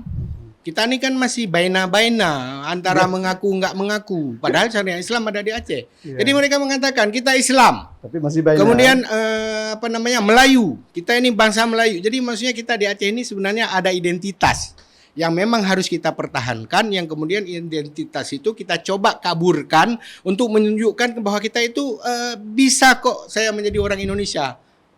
Menanlah kira-kira. Bahasa kita malu berbahasa Aceh, kemudian makanan tak pajuh gaki mano uronyo kan. Jadi Aceh itu punya identitas pakaian, cara bertutur kata, kemudian sengaja saya tadi pakai kok, maksudnya begitulah kejadiannya. Jadi bahasa kita. Jadi di sekolah-sekolah di Aceh, kemudian di pemerintahan di Aceh, nggak ada rasa bangganya sebagai orang Aceh. Euro batik semua. Batik kan diproduksi di sana, kan orang sana yang mendapat untung. Kenapa nggak pakai pakaian-pakaian yang terkait dengan Aceh? Jadi ada hal-hal yang memang kita menjauhkan diri dari identitas. Kemudian selain itu, ada hal juga yang sangat penting bahwa ketika MOU itu kita terjemahkan ke dalam UU PA, itu banyak hal yang kemudian menjadi bias. Contoh misalnya di dalam revisi terakhir itu yang sembunyi-sembunyi itu tidak banyak hal yang menyentuh dengan kepentingan masyarakat Aceh yang di dalam revisi itu. Saya melihat lebih kepada kepentingan eksekutif dan legislatif, khususnya terkait dengan uang 2% dan terkait dengan pengelolaan migas. Jadi ada hal-hal yang tidak jelas yang mestinya kita harus buat jelas, tidak jelas di situ. Apa itu misalnya Pak Wali? Contoh misalnya pengelolaan haji. Pengelolaan haji ini kan salah satu sumber ekonomi. Maksudnya walaupun itu ibadah tapi kan tiketingnya, kemudian penginapan di sana dan segala macam. Aceh kan berhak untuk menyelenggarakan haji sendiri sesuai dengan aturan nasional. Nggak perlu misalnya perusahaan-perusahaan nasional yang mengelola atau kan banyak korupsi di sana. Bukan tidak ada korupsi. Jadi cuma memindahkan korupsi, alasannya memindahkan keluar itu. Terus ada hal yang lain, misalnya di Aceh ini ikut-ikutan orang di sana. Ikut-ikutan maksudnya ikutan bagaimana DPR RI, bagaimana eksekutif, bagaimana menteri-menteri itu ngikut di sini. Sebagai contoh ngikutnya itu hal yang terkait dengan merasa diri tidak istimewa. Jadi apa yang diatur di sana ya di sana. Tiba-tiba ada surat dari kementerian di Jakarta mengatakan harus begini-begini, langsung Miojet surat beklam itu subuhnya bekal dilaksanakan di Aceh. Enggak boleh kayak gitu. Aceh itu memang istimewa. Aceh itu sebenarnya kalau saya katakan bukan provinsi kalau kita melihat MOU. Aceh itu bukan provinsi. Makanya nama Aceh itu kan belum jelas sampai sekarang. Sehingga undang-undangnya itu disebut Undang-Undang Pemerintahan Aceh, bukan undang-undang untuk Provinsi Aceh. Sebenarnya Aceh bukan provinsi. Dalam hal kita melihat MOU, banyak hal yang sebenarnya di Aceh ini dengan adanya MOU itu terjadi langkah progresif. Di mana Aceh itu mempunyai kewenangan yang lebih, di mana Aceh itu mempunyai kekuasaan yang lebih, di mana Aceh itu mempunyai identitas yang lebih. Jadi enggak sembarangan orang di Jakarta itu misalnya melakukan sesuatu yang tidak sesuai dengan kepentingan orang Aceh. Makanya kalau kita bercerita itu kan seperti saya ada perlihatkan tadi ke ke Dr. Sahlan, misalnya terkait dengan korban yang disampaikan oleh Nana. Itu misalnya di poin 324. Pemerintah RI, berarti kan APBN. Pemerintah RI mengalokasikan dana bagi rehabilitasi harta benda publik dan perolangan yang hancur atau rusak akibat konflik untuk dikelola oleh pemerintah Aceh. Kan tambahan di luar dana biasa. Misalnya dana biasa APBA Aceh berapa? Otsusnya berapa? Itu otsus pun sebenarnya kata-kata yang dipakai untuk mengaburkan spirit MOU. Karena dalam MOU Helsinki nggak ada satupun kata-kata yang bernama otsus. Jadi disebutlah dana otsus. Biar kita ulang-ulang otsus itu seolah MOU Helsinki itu adalah otsus. Jadi itu kan pemerintah RI artinya kan APBN. Kemudian yang kedua yang di poin 3.2.4 pemerintah RI akan mengalokasikan dana bagi yang di bawahnya 3.2.5 pemerintah RI akan mengalokasikan tanah pertanian dan dana yang memadai kepada pemerintah Aceh untuk tujuan memperlancar reintegrasi mantan pasukan GAM dan seterusnya. Jadi sebenarnya kan lapangan pekerjaan, tanah, kemudian jaminan sosial kepada 3 komponen tadi itu dijamin oleh APBN. Nah hari ini kan efisiensi APBN dibawa membangun bangunan di tengah hutan yang kemudian tidak digunakan, kan total loss itu, kan merusak itu, maksudnya mengganggu kehidupan seluruh rakyat Indonesia dan juga rakyat Aceh dikarenakan alasan efisiensi, alasan itu segala macam. Dan terakhir sedikit saya sampaikan bahwa ada problem terkait dengan perencanaan di Aceh. Kenapa terkait dengan problem perencanaan? Karena pendanaan. Bagaimana misalnya sebuah organisasi dia mau merencanakan sesuatu yang bagus untuk korban konflik kalau dia nggak ada dana. Kalau misalnya sudah disampaikan bahwa ada dana sekian, buat perencanaan, baru enak kita buat perencanaan. Ini enggak, maksudnya seperti yang penyelesaian yang di PD itu saya dengar korban harus ke kantor Koramil dan segala macam, kan aneh itu. Maksudnya tidak sesuai dengan apa yang kita harapkan. Jadi tidak panjang-panjang, mungkin itu saja sedikit yang saya sampaikan. Yang jelas bahwa sebenarnya Aceh itu adil dan kemudian sejahtera, memang harus merdeka. Tapi karena belum merdeka, kita cari-cari cara lah bagaimana supaya kita sejahtera dan kita juga bisa mendapatkan keadilan dalam kondisi-kondisi seperti ini. Terima kasih. Assalamualaikum warahmatullahi wabarakatuh. Waalaikumsalam warahmatullahi wabarakatuh. Memang Pak Wali luar biasa. Saya membayangkan kalau mereka kita sebenarnya lebih malah lebih sebaliknya enggak. Oke, Pak Wali semuanya, ini sebuah diskusi luar biasa ya. Ini masih sepertinya monolog. Kita masih ada sebenarnya waktu kita udah habis ini. Tapi kita perpanjang Husna ya dan Naya, kita perpanjang mungkin 20 menit di antara kita bagi-bagi waktunya. Artinya diskusi kita tadi kita harus mensyukuri, kemudian legalitas standing kita kuat, kemudian bicara posisi diaspora juga kita banyak sekali, kecerdasan juga luar biasa orang-orang diaspora kita di luar. Tapi tadi kita memiliki kekuatan juga hubungan baik Mualim dengan Presiden. Tapi memang sentralnya saya pikir untuk mensentralkan itu di birokrasi. SKPA kalau bahasa Pak Wira tadi. Nah, Artinya dialog kita hari ini konsentrasi dengan momentum refleksi 20 tahun damai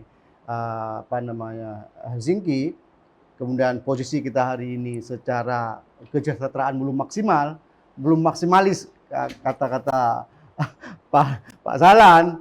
Artinya mungkin bagaimana pikiran kita supaya SKPA ini sebagai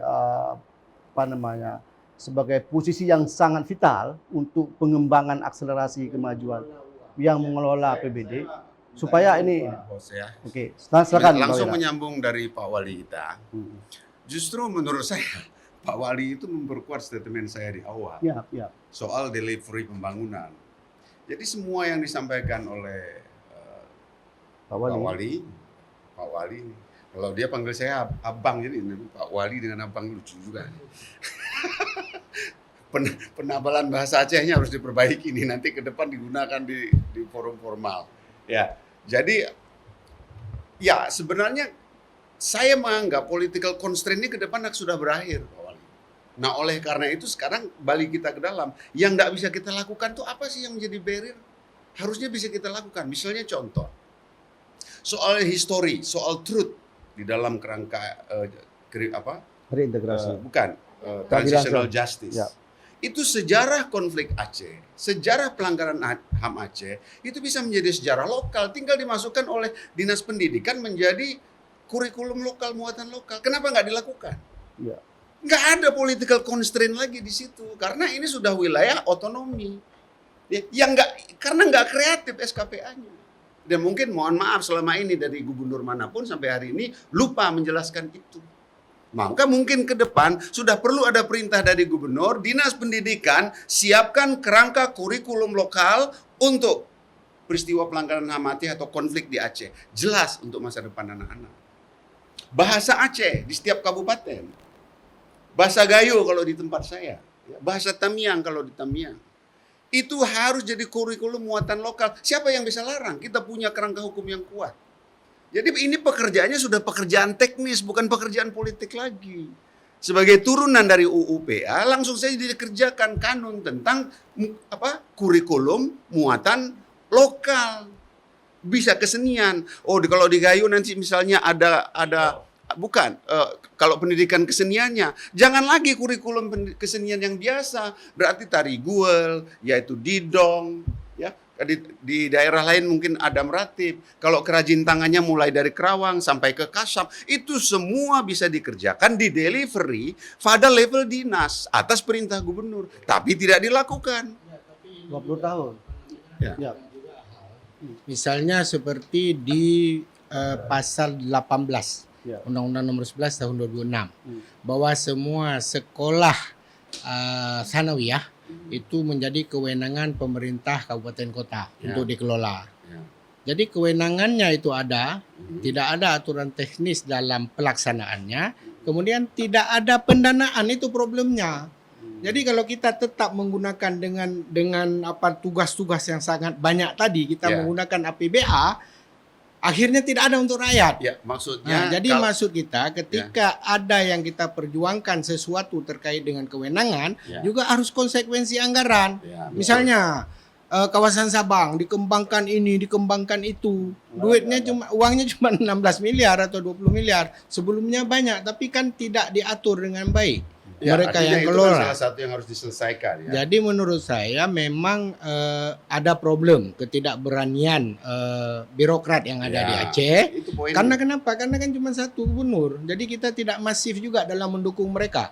Ketika mereka melakukan sesuatu yang agak aneh, yang itu sebenarnya sesuai aturan, ketika dipanggil APH, mereka sendiri dengan keluarga yang bertanggung jawab. Misalnya contoh.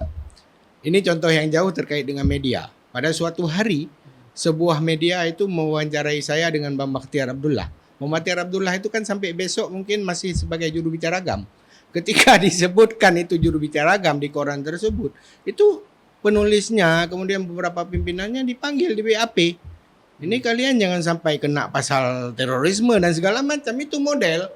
Jadi maksudnya begini, ketika kita memang sepakat untuk membuat perubahan-perubahan ini, kita harus bersama-sama, harus kita advokasi, jangan kita lepas mereka. Ini penting. Dan juga sebagai misalnya wali kota, gubernur itu sangat penting untuk bisa memayungi mereka. Karena saya melihat ada keresahan-keresahan itu terkait dengan proyek misalnya di Aceh. Kenapa proyek di Aceh itu menjadi tidak bagus kualitasnya? Itu karena ada hal-hal itu. Ada pertarungan-pertarungan di tender yang kadang-kadang membuat kualitas pembangunan tidak bagus. Ini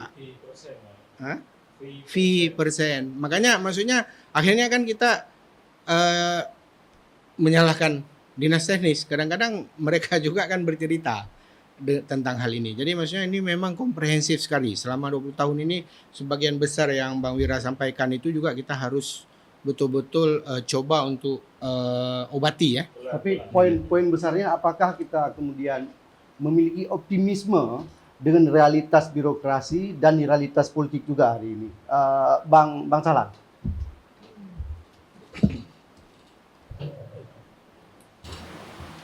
Ya, saya kira kembali ke awal tadi ya.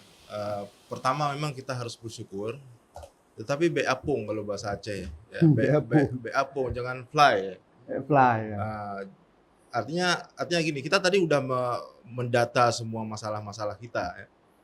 Soal tidak kompak tadi, soal ketidakmandirian, soal bahwa kita juga tidak ada kader ya. Ini yang harus dilakukan. Proses identitas itu harus tetap dicari.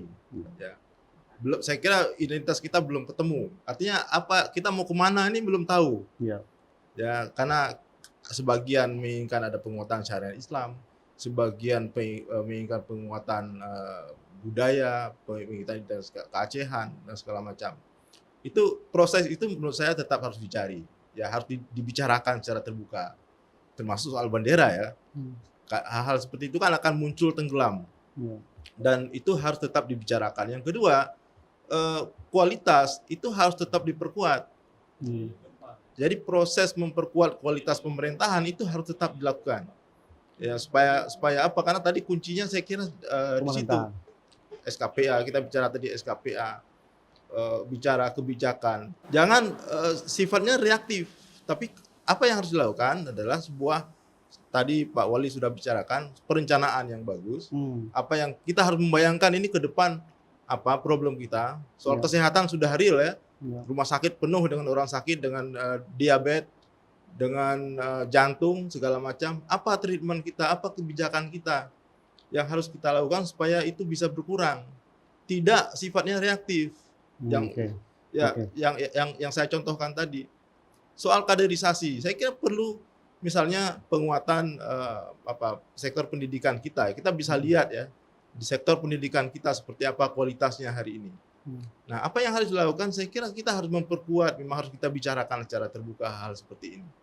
Dan ini hari ini adalah saya kira momen yang bagus untuk memulainya, tidak terlambat karena 20 tahun perdamaian Aceh menurut saya adalah capaian yang sangat luar biasa yang kita harus syukuri, tapi kita tidak boleh berhenti untuk memperkuat, meningkatkan kualitas supaya ini terus akan terjaga, tapi pada sisi lain kualitasnya juga meningkat. Bang Adi, sama pertanyaannya. Ya, saya gini, makanya saya bilang tadi saya optimis, tapi tidak sekarang. Ketika kita sudah mati, kita kan nggak melihat lagi.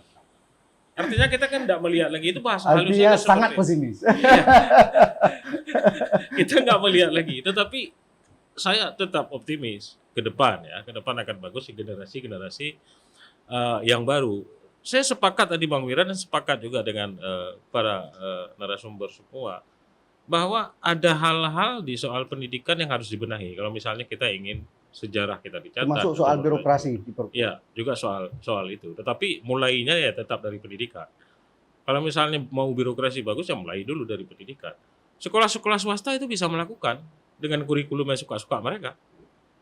Apa? Mereka memenuhi kurikulum sekolah nasional dan selebihnya ya pakai anak Pak Adir di sekolah swasta, anak saya di sekolah swasta.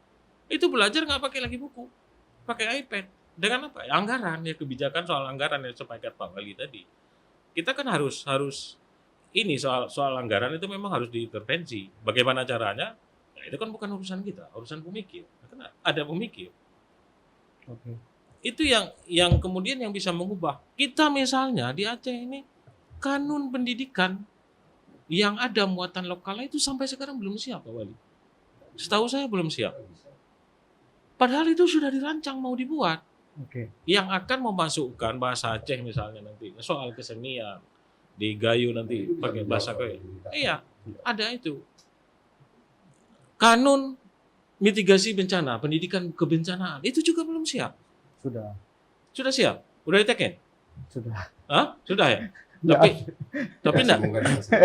Iya, semoga Artinya dilaksanakan. artinya aturan banyak, aturan ada, tapi sekarang kan apa namanya kepedulian untuk implementasinya. Iya, kan? kalau yang di Banda Aceh kalau misalnya kita lihat hanya dilakukan pada 26 Desember. Itu ada sirene, terus itu pun di kota-kota, di sekolah-sekolah yang ada di Kota Banda Aceh. Oke, Pak Adi. Husna sekarang. Iya. Bagaimana Husna? Pertanyaan sama, apakah dengan situasi hari ini kita optimis? Sesungguhnya kami menaruh harapan besar terhadap pemerintahan hari ini ya, dipimpin oleh Mualim dan Dekfat. Ini adalah kelompok yang dulu memperjuangkan martabat serta keadilan katanya untuk Aceh. Jadi saya kira dengan semangat yang sama, kita berharap itu dilakukan dalam pemerintahannya. Kemudian di sisi lain, merujuk pada soal tadi, marilah kita apalah itu ya terserah ya, teknis, strategis, politis, tapi itu memang harus dilakukan dari segala sisi. Nggak bisa tembaknya jadi satu sisi aja. Jadi segala sisi. Tapi apakah kesadaran yang sama itu ada di setiap orang? Menurut ya ada namanya belum taksonomi gitu ya. Jadi sebelum sampai pada level pemahaman, ada di bawahnya level informasi. Nah jangan-jangan terkait dengan informasi seperti yang Pak Wali sampaikan, belum clear. Hanatruh ayat, nah kan gitu kan, hanatruh ayat di orang-orang tertentu, jadi merasa bahwa saya tidak punya kewenangan dan nggak ada nggak perlu melakukan ini dan itu di dinas pendidikan. Nah ini jangan-jangan solusi salah satunya adalah kembali mensosialisasikan ya Undang-Undang Nomor 11 Tahun 2006. Jangan-jangan ada kesempatan lain, ada. Saat ini RPJM Aceh juga kan masih dalam pendiskusian begitu ya. Ayo kita kawal sama-sama sampai renseranya, sampai renjanya begitu. Jadi mungkin harus ditemani lagi. Mungkin Pak Wali harus kawanin lagi itu Pak Wali, jangan-jangan gitu ya. Begitu. Oke, Husna, makasih. Pak Wira, saya sepakat Bang Wira. Kita barangkali tadi mengarah kepada bagaimana eksistensi birokrasi itu harus kreatif, harus inovatif, tapi hukum juga harus menjadi background juga, harus menjadi pegangan juga. Apakah Bang Wira optimis pasca 20 tahun MOU RIGAM, Aceh ini akan bangkit sejahtera? Saya optimis. Dulu orang tidak optimis apakah perdamaian ini bisa berlangsung, bertahan lama. Ternyata kita sudah 20 tahun. Ya. Konflik relapsingnya tidak terjadi. Ya. Maka bagi saya 20 tahun ini kita orang Aceh secara keseluruhan sudah memiliki capaian yang bagus di dalam sustainable peace. Ya. Nah, kalau dulu negatif peace karena kita berada dalam ketakutan di awal-awal dekade awal MOU Helsinki, sekarang kita sudah di positive peace. Kenapa? Kita dinamika kita tinggi, kita bisa bertengkar, kita bisa berpolitik, tapi itu bisa kita kelola. Seluruh perbedaan gagasan dan pikiran bisa kita kelola. Jadi dalam kerangka pemikiran conflict resolution, kita sekarang justru sudah sangat baik. Dekade 1 kita masih negatif peace, sekarang dekade 2 kita sudah positif peace, yang kita tinggal maintain. Memaintain ini adalah dengan memastikan delivery kesejahteraan bagi rakyat Aceh. Ya. Nah, di level ini kita harus selesaikan paradoks Aceh saya sebut. Saya menemukan sebuah tesis namanya paradoks Aceh. Paradoks ini yang kita selesaikan. Statement normatifnya bagus, tetapi statement teknisnya jelek. Ya, itu yang saya maksud. Pimpinannya kuat, ya, dasar hukumnya kuat, tapi tingkat teknis di dinas-dinas tidak berjalan. Ya, tadi soal anggarannya tidak ada. Kalau soal anggaran itu saya percaya mekanisme di Indonesia itu kan money follow function. Ketika functionnya sudah Ada. disiapkan pada level anggaran, maka money following. Nah, money following, ya itulah makanya itu kan normatifnya. Jadi tesis saya itu adalah menyelesaikan paradoks Aceh. Jadi antara normatif dengan teknis. kita syariat Islam judi online tertinggi. Ya, sepakat. Kita syariat Islam ya sekarang angka pemerkosaan Tinggi. ayah untuk anak di dalam keluarga tinggi ya. Banda Aceh, Hoax tadi. ya itu hoax satu lagi ya.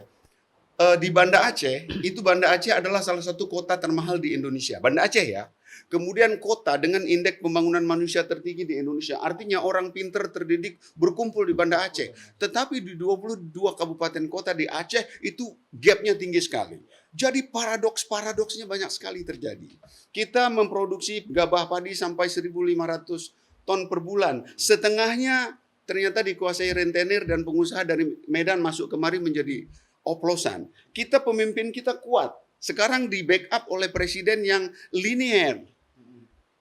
Ini akan menjadi paradoks baru ketika delivery pembangunan kesejahteraan tidak bisa kita tuntaskan pada periode yang akan datang. Jadi penutup saya, tugas Aceh sekarang adalah menyelesaikan paradoks-paradoks ini. Ya, cara menyelesaikan paradoks menurut teori adalah Anda menarik kutub-kutub itu untuk saling mendekat. Yang dari atas mungkin dicari cara supaya dia bisa dipahami di level menengah ke bawah, yang dari bawah ditarik ke atas. Jadi, dari bawah ke atas itu perlu yang namanya affirmative action. Itu sebenarnya juga sudah dilakukan. JKA itu kan afirmatif. Kemudian program beasiswa itu afirmatif. Ya. Kemudian yang dari atas, nah, jadi statement-statement besar itu perlu di breakdown step by step dengan roadmap yang bagus untuk bisa bertemu pada realitas yang ada hari ini. Nah, ini sekarang kita serahkan kepada pemerintah Aceh sekarang.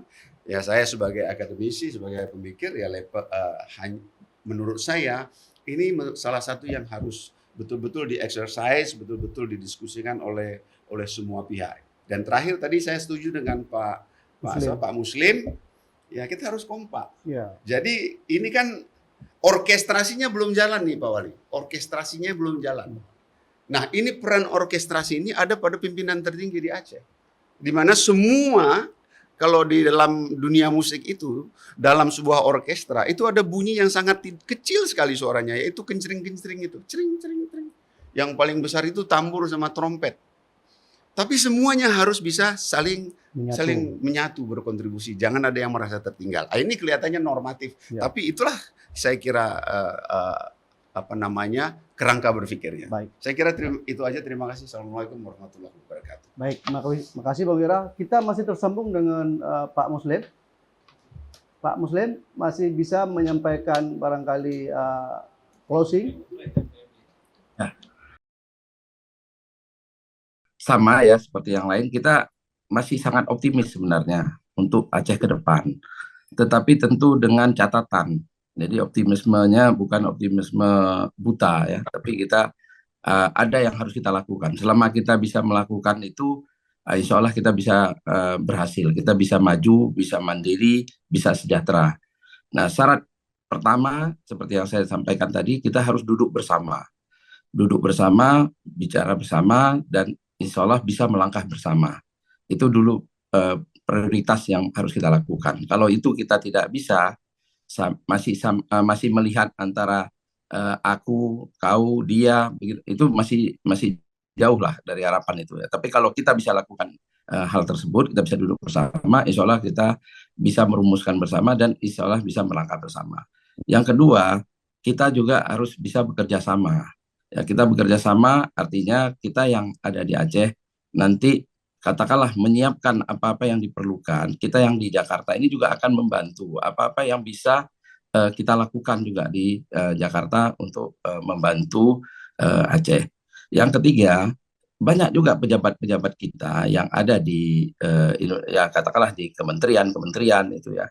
Itu yang pertama dari Aceh ada, yang bukan pun dari Aceh tapi ternyata mereka concern terhadap Aceh.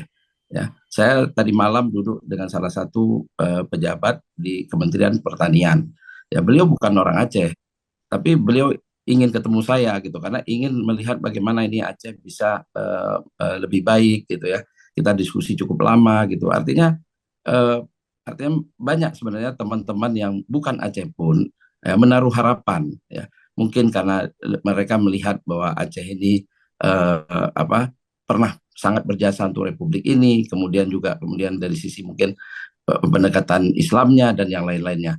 Nah, tapi itu tadi paradoks yang tadi disebut oleh Bang Wira tadi, ya, ini yang saat ini terjadi di Aceh dan artinya ini yang mereka sayangkan juga gitu. Nah, ini hal-hal seperti ini kan bisa kita apa istilahnya kita lakukan. Yang kemudian juga kemarin juga saya sempat juga dengan Wali Nangro juga duduk bersama, ya kita bicarakan juga. Saya sampaikan juga bahwa kita memang harus kompak gitu, baru kita bisa lakukan hal-hal yang lainnya. Kemudian juga dengan salah satu kepala daerah yang sekarang menjabat di Aceh, ya kepala daerah tingkat 2, saya sampaikan juga bagaimana eh, kita itu harus bermain dalam tanda kutip ya untuk membawa anggaran dari pusat ke daerah. Nah, ini yang sangat jarang dilakukan oleh pemerintah daerah Aceh. Tidak seperti pemerintah daerah lainnya. Ya. Pemerintah daerah lainnya itu mereka jemput bola di kementerian-kementerian itu, ya, bagaimana akhirnya membangun daerahnya dengan APBN.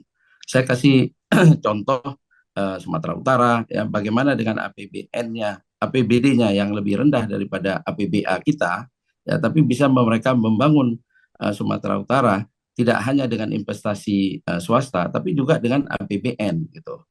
Ya untuk pengembangan Danau Toba, untuk bandara-bandara di Sumatera Utara, sehingga bisa mendapatkan bahkan apa istilahnya international airport lah gitu ya. Nah itu uh, mereka lakukan itu dengan masif. Nah di kita ketertinggalan kita ini karena kita hanya berharap mengembangkan Aceh dengan APBA. Sementara APBN yang jauh lebih besar, ini jatuh ke daerah-daerah lain. Yang padahal saat ini, ya, alhamdulillah ya Allah takdirkan pimpinan kita ini hari ini sangat apa istilahnya mungkin sangat dekat lah ya dengan pimpinan RI pada hari ini. Ini yang harus kita manfaatkan bagaimana supaya bisa apa istilahnya kementerian-kementerian ini mensupport ya mensupport Aceh. Dan yang ada hal yang sebenarnya yang sangat krusial ya. Indonesia ini juga sebenarnya sudah ada beberapa hal yang sangat melenceng dari konstitusi ya dari apakah Pancasila maupun Undang-Undang Dasar. Sebagai contoh misalnya pasal 33. Pasal 33 itu kan bumi, ya air, ya tanah, air dan segala kekayaan yang kandung itu dikuasai oleh negara. Ya. Pada hari ini Indonesia ini dikuasai oleh uh, individu, dikuasai oleh perusahaan, dikuasai oleh oligarki. Ya. Nah, bagaimana kalau bisa? Saya usulkan, ya kemarin sama Wali Nangro saya sampaikan, ya bagaimana kalau bisa kita bikin kanun di Aceh, ya supaya yang ada di Aceh, bumi, ya air, ya semua itu dikuasai oleh pemerintah daerah Aceh, ya bukan oleh perusahaan-perusahaan, bukan oleh individu-individu.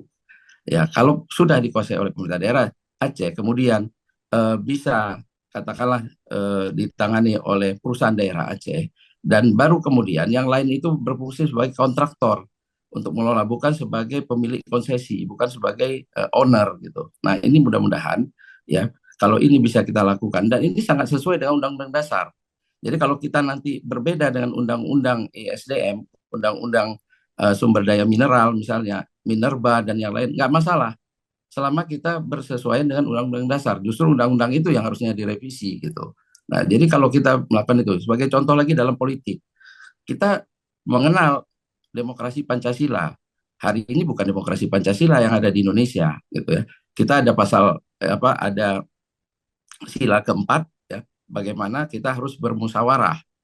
Nah, ini yang kita tidak lakukan. Hari ini kita one man one vote, ya, tidak ada musyawarah di situ. Mungkin para pemimpin Aceh bisa berpikir bagaimana kita ya untuk meng-create ya supaya tadi seperti Pak Wali sampaikan tadi ada gap ya antara pimpinan daerah dengan birokrat gitu ya. Kita bisa lakukan ya, pertama misalnya bagaimana memilih pimpinan. Kalau kita seperti hari ini yang one man one vote, yang terjadi itu nanti di lapangan money politics. Money politik butuh biaya besar, akhirnya begitu menjabat akhirnya mencarilah proyek-proyek itu yang terjadi korupsi.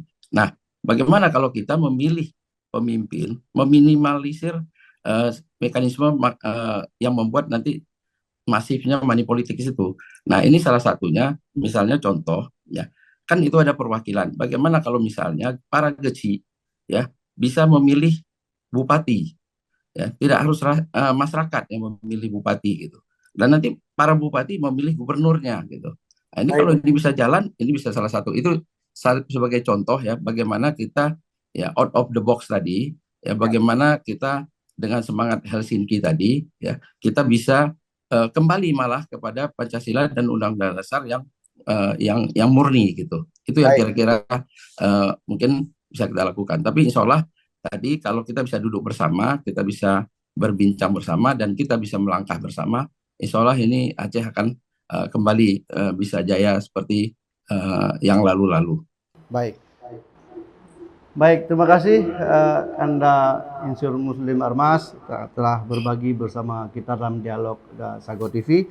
Terima kasih kehadirannya, dan terima kasih juga kepada Pak Wira, Pak Salan, Pak Wali, Pak Adi Warsidi, Nana. Ini luar biasa pertemuan kita, dan saya juga seperti mengikuti 2 SKS ya. Ini banyak sekali bahan-bahan, tapi ada banyak hal tadi, soal perencanaan, soal paradok ya, soal birokrasi, soal identitas. Ini barangkali menjadi tema-tema yang perlu juga kita bangun diskursus kemudian hari. Makasih kehadirannya semua di Sago TV. Demikian barangkali rekan Sago diskusi dialog kita. Saya akhiri, bila taufiq wal hidayah. Assalamualaikum warahmatullahi wabarakatuh. Waalaikumsalam.